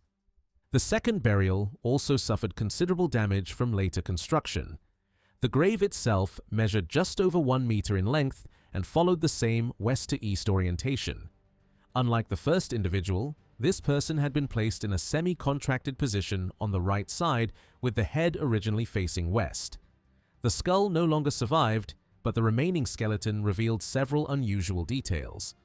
The right arm rested straight beside the body, while the left arm was bent. Much of the pelvis and the right leg had disappeared, whereas the surviving left leg had been folded sharply backward beneath the body. Most striking of all, the feet had been deliberately removed and carefully placed beside the knees. Beneath the skeleton, archaeologists discovered a layer of charcoal covering the bottom of the grave. The only objects accompanying this burial were a pair of bronze earrings recovered from the position where the head had originally rested. One had deteriorated so badly that it fell apart during excavation, but the second remained largely intact. Both consisted of simple, open bronze rings formed from rounded wire and decorated with a smaller loop wrapped around the main ring. The artifacts recovered from both graves provide a reliable basis for dating the cemetery. The wheel-made jar from the first burial belongs to a ceramic type widely associated with the First Bulgarian Kingdom and generally regarded as characteristic of the Bulgar population. Similar vessels are especially common in the northern Black Sea steppes, suggesting a strong connection with the cultural traditions carried into the Balkans by the Bulgars. The bronze earrings from the second grave also belong to a well-known type associated with the same period. Such earrings appear in both pagan and Christian cemeteries beginning during the second half of the 7th century. Most researchers believe that the design originated within the Avar Khaganate before being adopted by the Bulgars during the 8th or early 9th century. They are found primarily in northern Bulgaria and the Wallachian Plain, while discoveries in southern Bulgaria remain comparatively rare. Both graves share another important characteristic. They are oriented west to east, with the heads placed toward the west. At first glance, this arrangement resembles the standard orientation of Christian burials. However, westward orientation alone does not necessarily indicate Christianity. Numerous unquestionably pagan Bulgar cemeteries display exactly the same alignment, both in Bulgaria and north of the Danube. Similar burial orientation also appears among Bulgar communities living within the Kazakh Khaganate. Consequently, the orientation itself cannot be used as proof of Christian belief. Several other features clearly point toward pagan traditions instead. In the first grave, the arms rested straight alongside the body, and a ceramic vessel had been placed beside the deceased as an offering. The lining of the grave with stones also finds numerous parallels in Bulgar pagan cemeteries and among recently converted Bulgar communities that continue to preserve older burial customs. Similar practices have been documented at sites including Devnya, Krasen, Cherna, Hitovo, Balchik, and Histria. The second burial displays even stronger evidence of pagan ritual. The contracted position of the body belongs to a burial custom known as the pseudo-crouched type, a practice recorded in many Bulgar pagan cemeteries including Balchik, Bedinci, Varna, Garvan, Devnya, Dolny Lukovit, Durankulak, Kulevcha, Nikolovo, Novi Pazar, Nožarevo, Topola, Hitovo, and several sites north of the Danube. Similar burials are widely recognized as characteristic of pagan Bulgar funerary traditions. The removal of the feet provides another significant clue. Archaeologists have documented comparable burials at several Bulgar cemeteries where the feet were intentionally severed before burial. This practice is generally interpreted as a precaution intended to prevent the dead from returning as dangerous supernatural beings. Comparable examples have been recorded at Devnya, Dolny Lukovit, Tau Kipchak, and several additional sites. The charcoal discovered beneath the body in the second grave also reflects a well-established pagan custom. Burning fires during funerary ceremonies or placing charcoal beneath or above the deceased has been observed in numerous Bulgar cemeteries. Such rituals have been documented at Bedinci, Krasen, Kulevcha, Nikolovo, Novi Pazar, Balchik, and elsewhere, indicating that fire played an important symbolic role within pagan burial ceremonies. Taken together, these features leave little doubt about the cultural identity of the graves. The extended arms, ceramic offering, stone lining, pseudo-crouched burial position, removal of the feet, and charcoal deposits all belong to funerary customs widely associated with the pagan Bulgars. At the same time, the westward orientation suggests that these individuals may have lived during the transitional period when Christianity had begun influencing burial practices without completely replacing older traditions. None of these customs correspond either to the cremation rituals practiced by the Slavs or to the Christian burials of the Byzantine population. Historical events help narrow the date even further. Although written sources mention several groups of Bulgars entering Byzantine territory during the 8th and early 9th centuries, these refugees are consistently described as having accepted Christianity after arriving within the empire. Consequently, the pagan cemetery discovered at Plovdiv cannot reasonably be connected with those immigrant communities, nor is it likely that Byzantine authorities would have settled pagan Bulgar refugees inside an important frontier fortress such as Plovdiv. A far more convincing explanation emerges from events recorded in the year 836. During the reign of Khan Malamir, the Bulgarian army captured Plovdiv after a successful military campaign against Byzantium. Contemporary inscriptions describe how the city surrendered after Byzantine forces fled, while high-ranking Bulgar officials organized the administration of the newly conquered settlement. This conquest provides the earliest possible date for the establishment of a Bulgar population inside the city. The conversion of Bulgaria to Christianity under Boris I in 864 offers the opposite chronological limit. Since Christian burial customs gradually replaced pagan traditions after this date, rather than immediately, the cemetery most likely belongs to the period between 836 and 864, or perhaps only slightly later, during the first years following the official conversion. These burials therefore preserve valuable evidence for the ethnic and demographic changes that followed the Bulgar conquest of Plovdiv. Their significance becomes even greater when considered alongside earlier discoveries of characteristic Bulgar pottery from several locations within the city.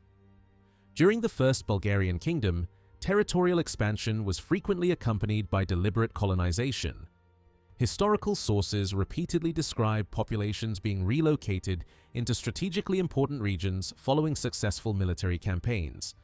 Such organized resettlement occurred after Khan Krum conquered territories formerly belonging to the Avar Khaganate, where Bulgars and Slavs were reportedly moved from older Bulgarian lands into newly acquired regions. Similar policies followed the Bulgarian conquest of the southern Black Sea coast in 812, when Byzantine inhabitants were deported and replaced by Slavic settlers. Other historical records mention planned colonization near modern Nesebar during the reign of Omatag, the resettlement of territories around Serdica, requests for additional land in Thrace because of population growth under Boris I, threats by Tsar Simeon to populate Thessaloniki with Bulgars, and further organized colonization around Visa during the early 10th century. Against this historical background, it becomes highly plausible that the capture of Plovdiv in 836 was followed by a comparable program of settlement. The two pagan Bulgar burials uncovered during the excavation represent physical evidence of this broader process. Although only 2 graves have been excavated so far, their historical importance is considerable. They constitute the first securely identified early medieval Bulgar pagan burials discovered in the western part of Upper Thrace. Together with the Bulgar pottery already known from Plovdiv, they provide compelling archaeological evidence that the city's population underwent significant ethnic transformation after its incorporation into the First Bulgarian Kingdom under Khan Malamir. The discovery of the Nagy St. Miklos treasure in 1799 immediately became one of the most remarkable archaeological events in European history. During routine farming near the village of Nagy St. Miklos in the Banat region of present-day Romania, workers unexpectedly uncovered a hidden collection of magnificent gold vessels. Today, these masterpieces are preserved in the Kunsthistorisches Museum in Vienna, where they continue to fascinate visitors with their extraordinary craftsmanship and mysterious imagery. Buried roughly 1.5 meters beneath the surface, the hoard consisted of 23 solid gold vessels weighing almost 10 kilograms in total. Yet despite more than 2 centuries of research, the treasure remains surrounded by unanswered questions. Scholars still disagree about where these vessels were produced, when they were created, when they were buried, and even which people or culture should ultimately be credited with their creation. Rather than attempting to solve every mystery surrounding the treasure, it is more useful to focus on one particular aspect that has often received less attention than it deserves: the complex scenes decorating jugs numbered 2 and 7. These images have inspired countless interpretations, many of which rely more on speculation than convincing historical evidence. Throughout the years, researchers have tried to explain every figure by searching for familiar parallels in Byzantine, Central Asian, Sasanian, or even Western European art. While such comparisons can certainly be valuable, they have also encouraged conclusions that sometimes overlook the deeper symbolic world in which these objects originally existed. One of the most influential interpretations argues that the artistic program of the treasure simply combines decorative traditions borrowed from several different civilizations. According to this view, Byzantine craftsmanship, Central Asian motifs, Sasanian artistic influences, and local traditions merged within the Carpathian Basin, producing a unique style associated with the Avars. Supporters of this theory consider the treasure an outstanding achievement of Avar goldsmiths during the 7th and 8th centuries, while explaining its Byzantine features as the natural result of prolonged political and cultural contact with the empire.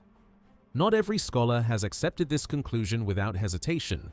Bulgarian researchers have long questioned whether these scenes can truly be explained through an Avar context alone.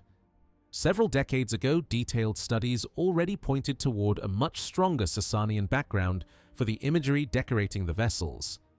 Even so, later interpretations often continued to identify the figures as Bulgar Khans, Avar rulers, mythical tribal ancestors, scenes inspired by Greek mythology, or symbolic representations of victory.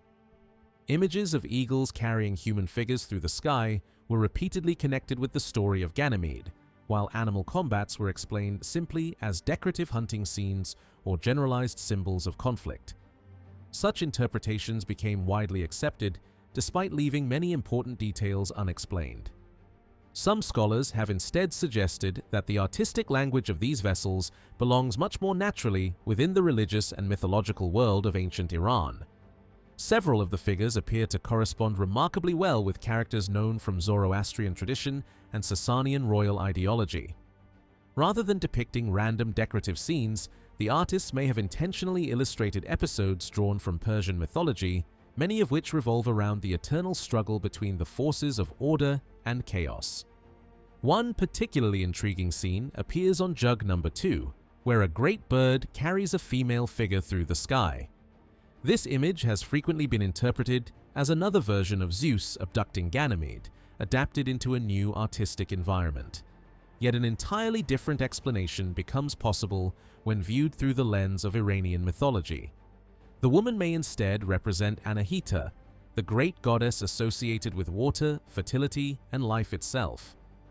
Revered throughout the Iranian world, Anahita occupied one of the highest positions within Zoroastrian belief and served as the divine protector of the Sasanian royal dynasty. Although no surviving religious text describes this exact scene in complete detail, fragments preserved within ancient Zoroastrian literature suggest that it reflects a myth now only partially preserved. According to one interpretation, the goddess appears disguised as a beautiful young woman while assisting a mortal hero transformed into a bird. Other scholars have proposed that the image should not be understood as a literal narrative at all, but rather as a symbolic composition expressing divine protection and cosmic order instead of illustrating one specific story. This symbolic reading becomes even more convincing when the bird itself is examined. Throughout Indo-European mythology, powerful birds of prey repeatedly appear as companions or manifestations of the supreme sky deity. In Greek tradition, the eagle serves Zeus, while in Indian mythology, divine birds carry the sacred drink of immortality. Similar ideas also appear within Iranian religion, where heavenly birds are closely associated with the supreme god Ahura Mazda and the divine order governing the universe. Ancient Iranian texts describe sacred birds adorned with golden collars and connected with heavenly power. They also speak of the cosmic mountain from which the celestial river flows and where the sun, moon, and stars begin their daily journey across the sky. Within this symbolic landscape, water and light represent two of creation's greatest blessings. Fire descends from heaven, while the life-giving waters nourish the earth, together expressing the triumph of divine order over destructive forces. Viewed in this context, the image of the bird carrying the goddess no longer appears as a simple mythological illustration. Instead, it becomes a visual celebration of two fundamental elements of existence: light and water. The soaring bird embodies heavenly authority, while the goddess represents the life-giving power of rivers and fertility. Together they proclaim the victory of creation over destruction, one of the central themes running throughout Zoroastrian belief. The second major scene on the same vessel has attracted equally intense discussion. It depicts a mounted figure riding a fantastic winged creature while aiming an arrow toward a charging lion. For many years, the identity of this rider remained uncertain, but several specialists have recognized striking similarities with one of the greatest heroes of Persian mythology, Thammuras. According to ancient Iranian tradition, Thammuras was no ordinary king. Blessed with supernatural power, he defeated Ahriman, the embodiment of evil, forcing the demon into submission through magical strength. Rather than simply destroying his enemy, Thammuras transformed Ahriman into a beast of burden and rode upon him while traveling across the world, defeating countless demons and restoring order wherever chaos threatened to prevail. This extraordinary image appears repeatedly within later Persian literature, especially in Ferdowsi's Shahnameh, where Thammuras emerges as one of the earliest champions of humanity against the powers of darkness. The composition on jug number 2 mirrors this legendary episode with remarkable accuracy. Even more convincing are parallels preserved on genuine Sasanian works of art, including glass medallions and silver vessels showing nearly identical mounted figures attacking dangerous beasts. Although these scenes are often described as royal hunting images, they almost certainly carried a deeper symbolic meaning. Within Sasanian ideology, the king's victory over lions, boars, or other dangerous animals represented the triumph of divine justice over the destructive powers opposing cosmic order.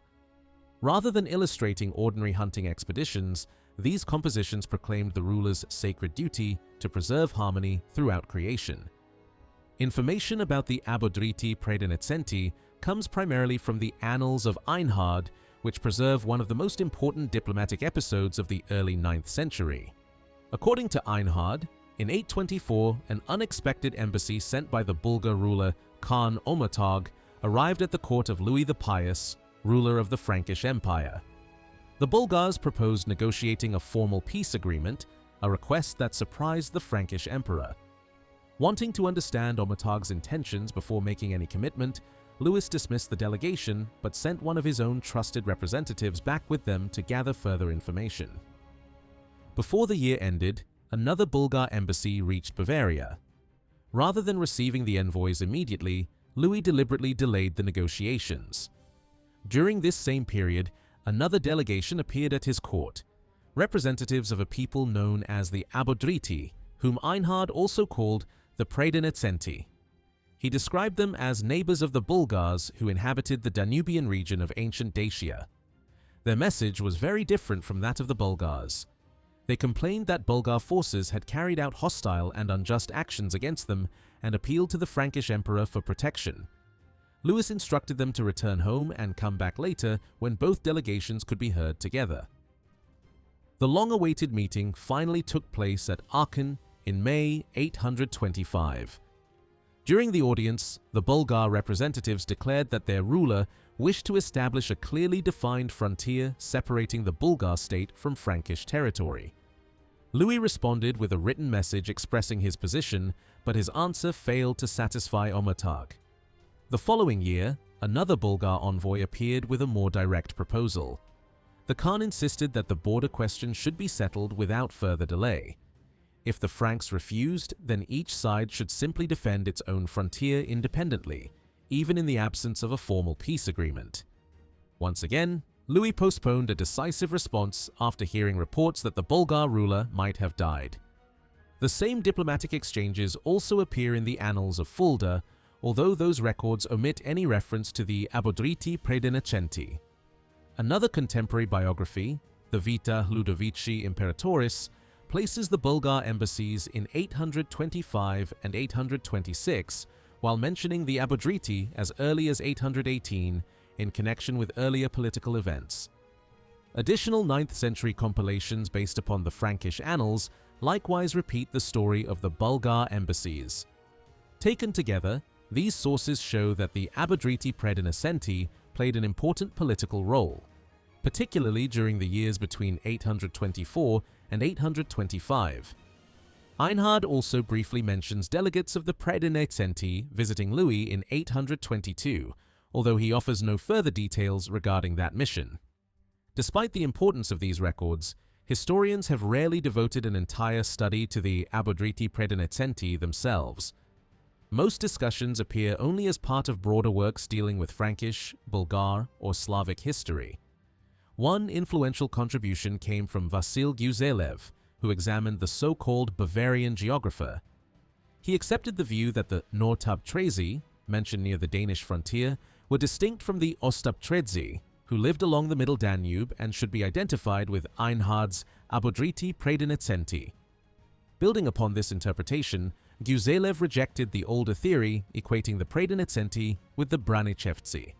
He further argued that although the name Abodriti usually refers to the well-known Slavic tribes living along the Elbe River, Einhard deliberately applied the same designation to another population settled along the Danube. Not every historian has agreed with this interpretation.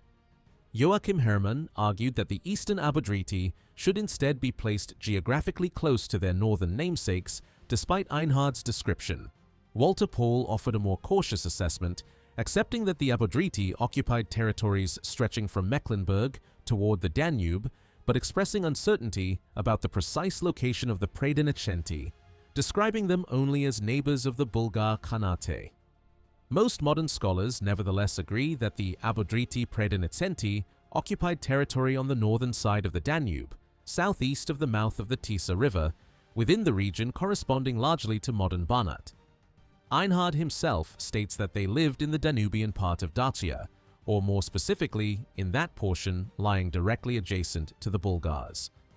Although some historians interpreted this reference as meaning the Roman province established by Trajan north of the Danube, the events described by Einhard concern lands farther west.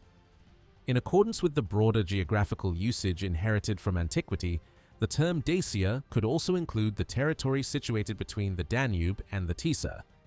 This broader understanding fits other passages written by Einhard. In his biography of Charlemagne, for example, he refers to both Pannonius and the Dacia lying beyond the Danube, using Dacia as a geographical concept extending well beyond the former Roman province. Even during the Roman period, the lower course of the Tisa had often been regarded as part of the western frontier of the Dacian world. Consequently, there is little reason to exclude the territory between the Danube and the Tisa from Einhard's description of the Abodriti Praedinacenti. The evidence therefore indicates that these communities occupied lands situated between the two rivers. According to the Bavarian geographer, the eastern Abodriti lived north of the Danube, while Einhard places the Praedinacenti within that same Danubian Dacia. Both descriptions correspond remarkably well, suggesting that they refer to the same population. The Bavarian geographer also places the eastern Abodriti among the peoples living near the borders of the Frankish realm. This wording carries an important implication. It suggests that they occupied frontier territory immediately beyond Frankish influence while remaining under the political shadow of the Bulgar Khanate. By the time the Bavarian geographer was compiled, these communities were probably already incorporated into, or at least supervised by, the Bulgar state. Einhard's own account creates the impression that the lands of the Abodriti Praedinacenti formed a broad frontier separating the Bulgars from the Franks. After the collapse of the Avar Khaganate at the beginning of the 9th century, Bulgar authority expanded westward until it reached the Tisa River. If this reconstruction is correct, then the Abodriti Praedinacenti occupied territory extending not only north of the Danube, but also west of the lower and middle Tisa. Frankish lands lay beyond them, while intermediary frontier zones, described by Einhard as both Pannonian and Avar borders, separated the two great powers. The diplomatic missions sent by the Abodriti Praedinacenti demonstrate that their political status remained uncertain. Had they already belonged to the Frankish Empire, the Bulgars would hardly have risked military pressure against them before first resolving relations with Louis the Pious. Instead, Einhard clearly portrays both Bulgars and Praedinacenti as independent participants in a frontier dispute for which the Frankish emperor acted as mediator. Although Louis attempted to appear impartial, his repeated delays and cautious diplomacy reveal considerable sympathy toward the Abodriti. He dismissed their delegation politely, while consistently avoiding any commitment that might satisfy Bulgar demands. The wording used by Omatag's envoys is equally revealing. Their proposal called for establishing both clearly marked boundary lines and recognized frontier districts separating Bulgar and Frankish authority. These terms suggest not merely a fixed border, but also a buffer region intended to prevent future disputes. When negotiations continued in 826, Omatag modified his position, stating that if such an arrangement proved unacceptable, each side should simply guard its own frontiers without concluding any formal treaty. This proposal also sheds light on the political position of the Abodriti Predinitsenti. Since recognizing a direct frontier between the Bulgars and the Franks would effectively eliminate the independent buffer occupied by these communities, Omatag's policy seems aimed at bringing them under full Bulgar control. Their appeal for Frankish assistance in 824 therefore becomes easier to understand. Faced with increasing Bulgar pressure, they sought protection by strengthening their relationship with the Carolingian Empire. When diplomacy failed to achieve his objectives, Omatag appears to have turned increasingly toward military action. Bulgar campaigns were launched against the Timochani and probably against other frontier peoples, maintaining close ties with the Franks.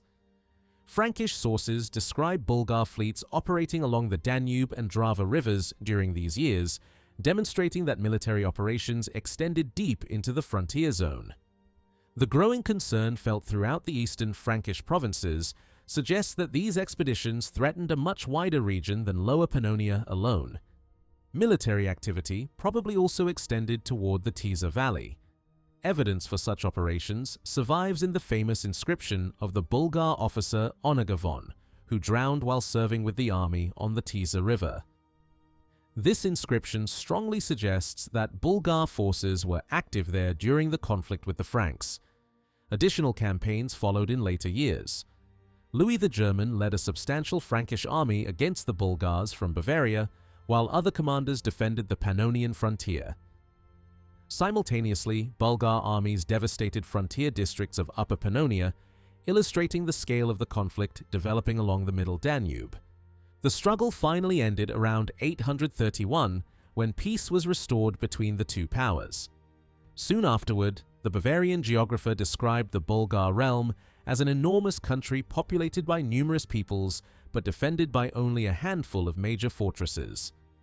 Significantly, the Eastern Abodriti appear prominently among the neighboring peoples living closest to Frankish territory, implying that they now occupied lands under Bulgar supervision. Memories of Bulgar domination over the Great Hungarian Plain also survived in later medieval tradition. The Gesta Hungarorum claims that the territory stretching between the Danube and the Tisa had originally been conquered for the Bulgars by a powerful ruler remembered as Kianus, ancestor of the later governor Silanus.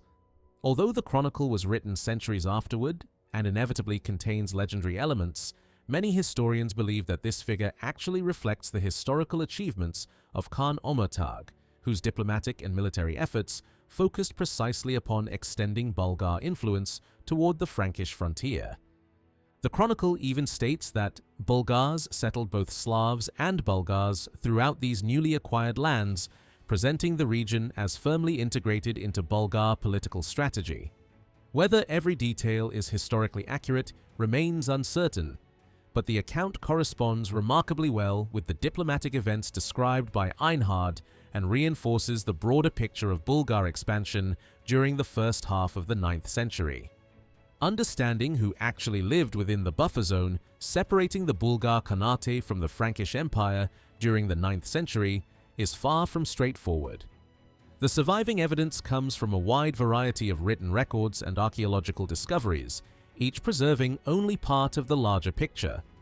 Rather than relying on a single source, the question can only be approached by combining historical testimony with archaeological evidence and viewing the region as a whole. Before the Great Wars that shattered the Avar Khaganate between 795 and 803, the territory between the Danube and the Tisa formed the political and military heartland of the Avar realm. Its population consisted primarily of Avars, together with various nomadic groups that had entered the Carpathian Basin from the Eurasian steppes.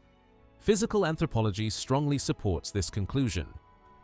Burials containing individuals with Mongoloid features are overwhelmingly concentrated within the territory enclosed by the Danube and the Tisza throughout every phase of the Avar Khaganate, from the 6th until the early 9th century. The geographical pattern remains remarkably consistent, indicating that this area served as the demographic core of the ruling population. Horse burials provide another important clue. Graves containing partial horse skeletons from the 6th and 7th centuries cluster along the eastern bank of the Tisza and in the valleys of its tributaries, particularly the Maros and Kuros rivers. Some scholars have identified these cemeteries with the Bulgar Kutrigurs, who are believed to have settled in the region together with the Avars after 568. Others prefer the broader description of an eastern nomadic component within the Avar Khaganate, rather than assigning the burials to a specific ethnic group. More recently, researchers have suggested that the region was occupied by a mixed community composed of Central Asian Avars together with populations arriving from the East European steppes. The archaeological picture becomes even more interesting during the Middle Avar period. Pit graves from the late 7th century spread across a much wider territory, extending throughout the Middle Danube Basin, the Middle and Upper Tisza valleys, and the central plains lying between them. This distribution supports earlier proposals that the Bulgars associated with Kuba settled along the Middle and Lower Tisza, north of the communities traditionally identified as the Sermeshianoi. Although debates continue regarding their exact identity, the archaeological evidence leaves little doubt that populations connected with the Eurasian steppe maintained a strong presence throughout this region for centuries. Overall, discoveries from the Middle Tisza demonstrate the remarkable continuity of Eastern steppe traditions organized around tribal communities. Whether these people were Kutriga Bulgars or belonged to other nomadic groups matters less than the broader cultural picture. Their material culture closely resembles that of Bulgar communities living farther south along the lower Danube. For this reason, Bulgar administrators operating in the 9th century probably relied not only upon newly arriving settlers, but also upon long-established populations already inhabiting the region, together with local Avars and Slavic communities. The statement preserved in the Gesta Hungarorum describing Bulgars and Slavs under the authority of Duke Silanus fits naturally within this archaeological framework. This interpretation also explains why there was little need for large-scale Bulgar colonization of the area, despite suggestions made by some historians.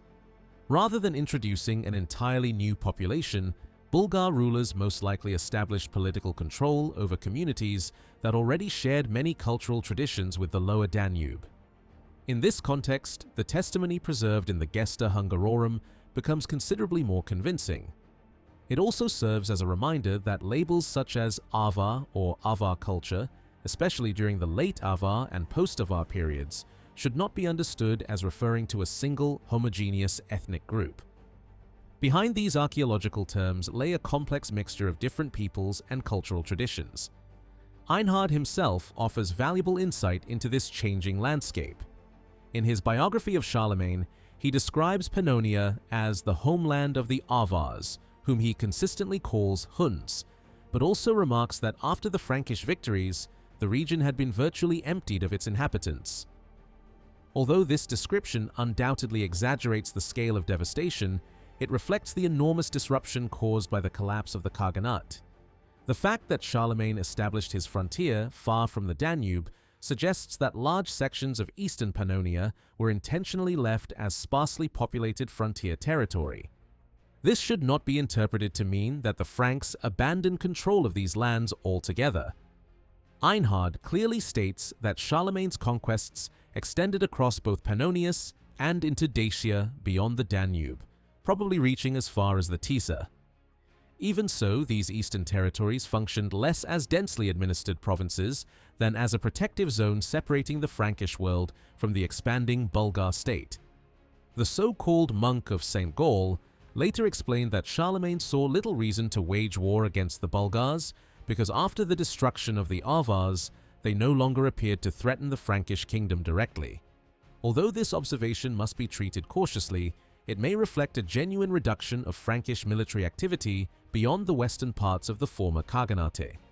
Such circumstances created opportunities for the Bulgars either to occupy these territories themselves or to establish influence over the surviving Avar aristocracy.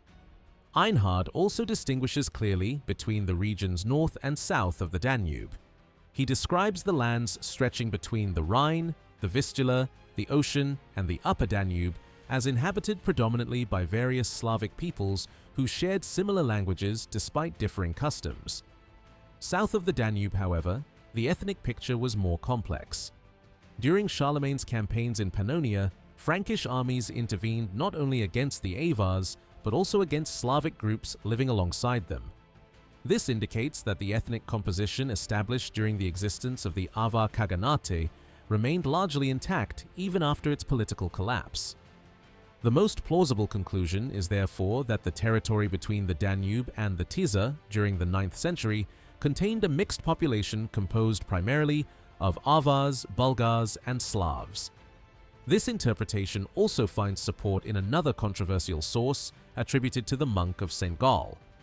According to his account, Charlemagne fought not only Avars and Slavs, but also Bulgars during his eastern campaigns. If genuine, this tradition may preserve memories of Bulgar groups already serving within the armies of the Khaganate before its final destruction. The same source also refers to numerous fierce peoples inhabiting the frontier, tribes that controlled the overland routes leading toward the Byzantine Empire. Documents connected with the Frankish conquest of the Avar Ring describe these populations as uncivilized and unfamiliar with Christianity before later being converted through missionary work.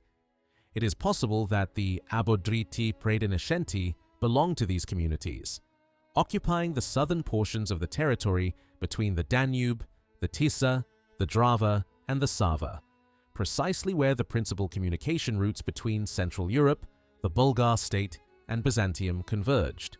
Additional support comes from a letter written by Alcuin concerning missionary work among the Avars. Rather than sending conquerors, he urged the Franks to dispatch true preachers instead of plunderers. His choice of words reflects the reputation of the frontier population, suggesting that many communities living in post-Avar Pannonia were known as much for raiding as for settled agriculture. The controversial pseudolexicon offers yet another perspective on these events. Written several centuries later, it repeatedly claims that the Bulgars utterly destroyed the Avars. Modern historians generally regard this statement as exaggerated. Nevertheless, the text preserves valuable traditions describing Avar prisoners questioned by Khan Krum after the Bulgar conquest. Even scholars skeptical of the Suda accept that Krum successfully occupied the eastern territories of the Khaganate between 803 and 805 while leaving a western buffer zone inhabited by Avars and Slavs. Recent reassessments have shown that the Greek text actually describes not complete annihilation, but rather a decisive military defeat and capture of territory. The fall of the Khaganate itself resulted not simply from Bulgar attacks, but also from severe internal fragmentation. As central authority collapsed, numerous smaller political entities emerged throughout the former Avar realm before gradually being absorbed by neighboring powers. One of these regions appears to have occupied the territory between the Danube and the Tisza. Another important source, the anonymous Vatican narrative, sheds light on conditions along the northwestern frontier of the Bulgar state. During Emperor Nikephoros I's campaign, Khan Krum reportedly hired both Avars and neighboring Slavic tribes to serve in his army. These were clearly not prisoners captured during earlier campaigns, but communities retaining a considerable degree of independence. Their willingness to fight in exchange for payment suggests that they occupied territories beyond direct Bulgar administration, most likely within the frontier zone between the Danube and the Tisza. At roughly the same time, Einhard records uprisings by Avars and Slavs in Pannonia against Frankish rule, indicating that political loyalties throughout the region remained fluid. Taken together, the evidence suggests that the Bulgar victories of 803 to 805 secured control over the eastern territories extending toward the Tisza, while the lands between the Danube and the Tisa remained under the authority of a local political structure probably dominated by surviving Avar elites. The Abodriti Predinascenti appear to have belonged to this frontier principality. Until approximately 811, it operated largely within the Frankish sphere of influence. Later, however, changing political circumstances encouraged closer cooperation with the Bulgars. During Crum's campaigns against Byzantium, both written sources and archaeology indicate that large Avar and Slavic contingents fought alongside Bulgar armies. These forces most likely came from the eastern regions of the former Khaganate. Even so, there is little evidence that the Bulgars established permanent authority over the entire territory between the Danube and the Tisa immediately after these campaigns. Frankish influence appears to have recovered after 814, preserving the frontier communities as a protective buffer facing the Bulgar state.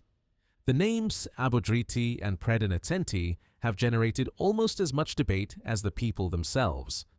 Earlier, historians usually regarded them as the names of one or two Slavic tribes. Although many misconceptions have since been corrected, the widespread assumption that the Predinascenti were ethnically Slavic continues to influence much of the literature. Several linguistic explanations have been proposed. Some scholars associated the name Predinascenti with the Branichevtsi, while others connected it with Old Bulgarian expressions referring to leading or noble families. Another theory attempted to derive it from an Eastern Slavic geographical designation related to the Donets River. Yet none of these explanations adequately accounts for the political role played by the Predinascenti during the 9th century. A different interpretation focuses instead upon the Latin form of the name itself. The structure of Predinascenti closely resembles Latin compound formations.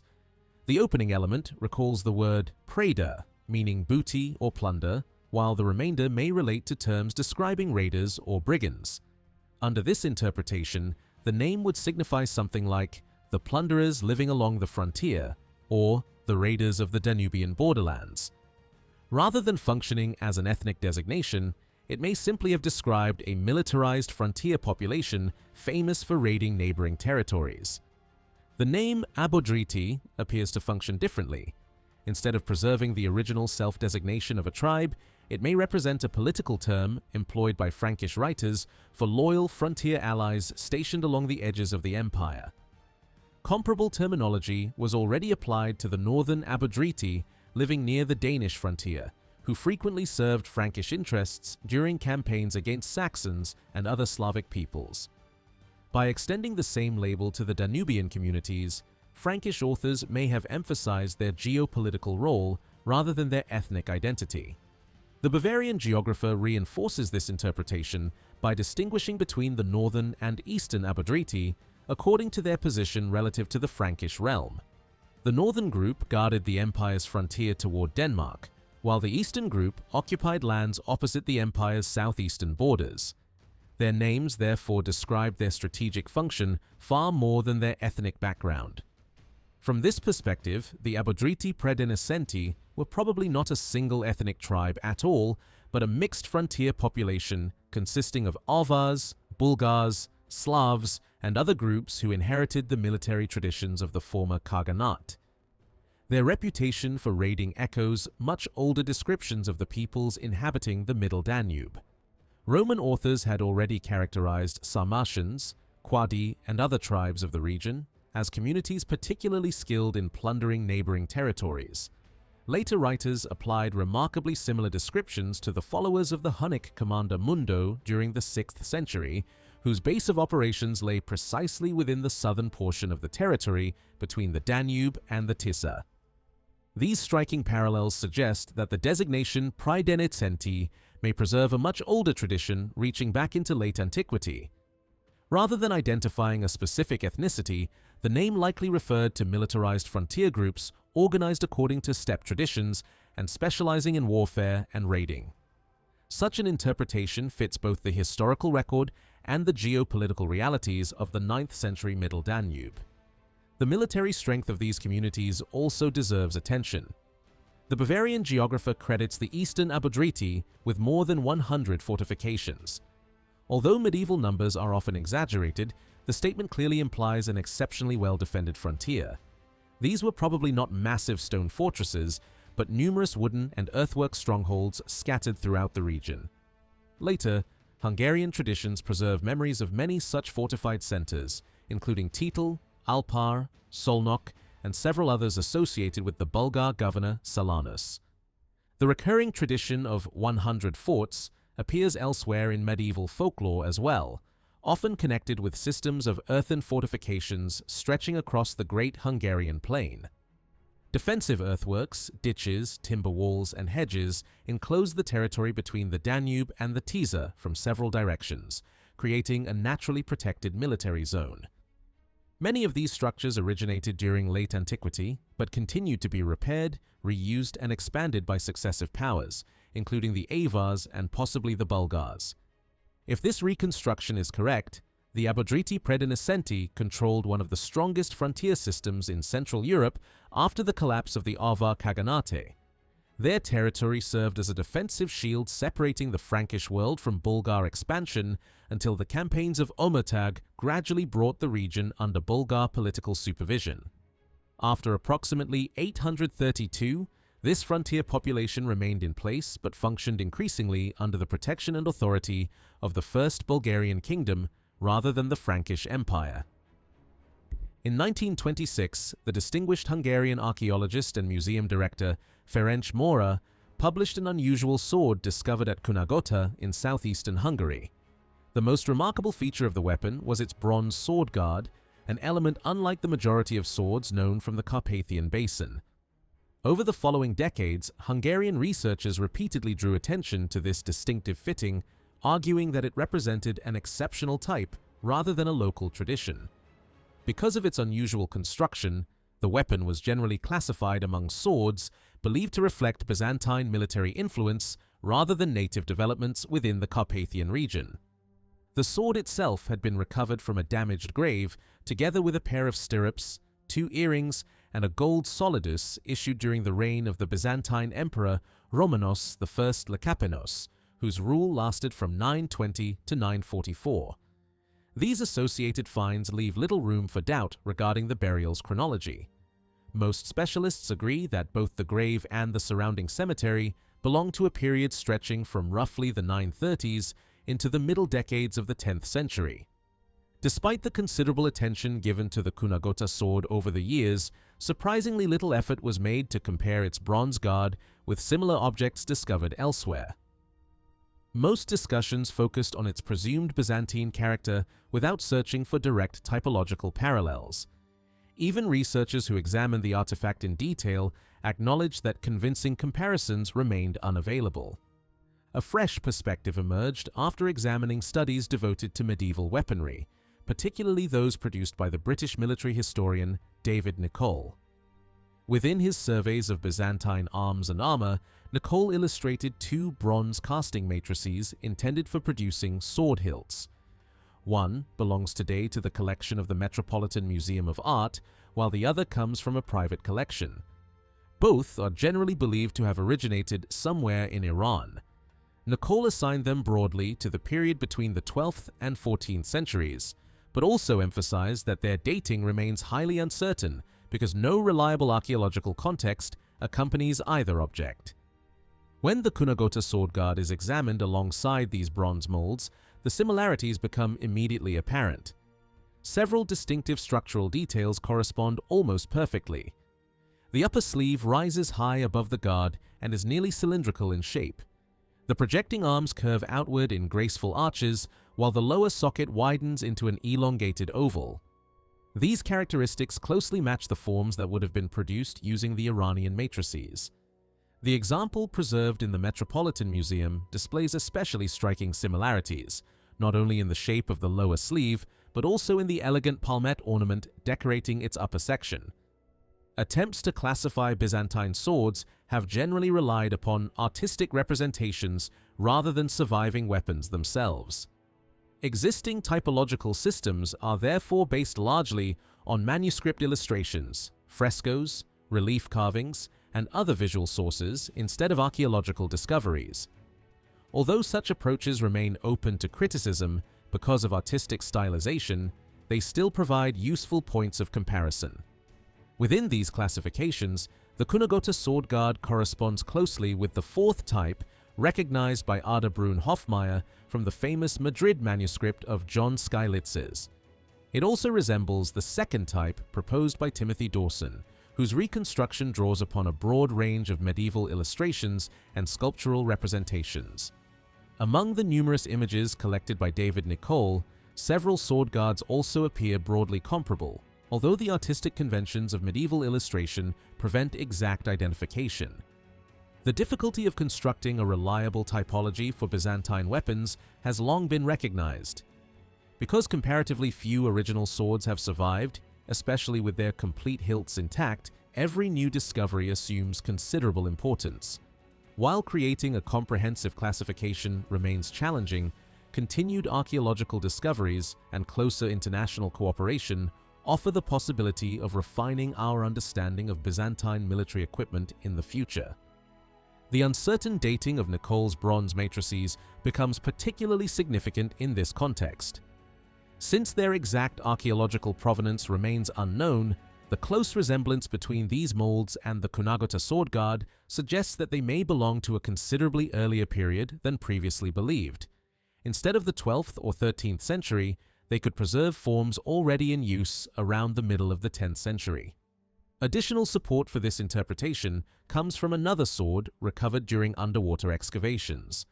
This weapon, generally dated to the second half of the 10th century, or perhaps the opening decades of the 11th, possesses a guard displaying remarkably similar proportions. Such evidence indicates that this distinctive style remained in use well into the early medieval period and cannot automatically be assigned to the High Middle Ages. The broader evolution of Byzantine swords also strengthens this chronological argument. As the longer Sparta gradually replaced the shorter gladius, sword guards underwent a gradual transformation. During the earlier stages of this development, guards remained relatively short and compact. Only after the beginning of the 11th century did they begin to lengthen noticeably, eventually producing the elongated crossguards characteristic of later medieval swords. Since the Kunagota example possesses a relatively short guard, its form corresponds perfectly with weapons belonging to the 10th century rather than later periods. Taken together, these observations suggest that the Kunagota sword, the bronze casting matrices attributed to Iran, and the comparable sword recovered from underwater excavations all belong to the same broad military tradition associated with the Byzantine world. Rather than representing isolated or unrelated discoveries, they appear to reflect a common technological and artistic heritage that spread across regions connected with the Eastern Roman Empire. The Hungarian scholars who originally identified the Kunagota weapon as Byzantine in character therefore seem to have reached the correct conclusion, while the close parallels offered by the bronze matrices provide valuable new evidence for understanding both the chronology and development of this distinctive type of sword.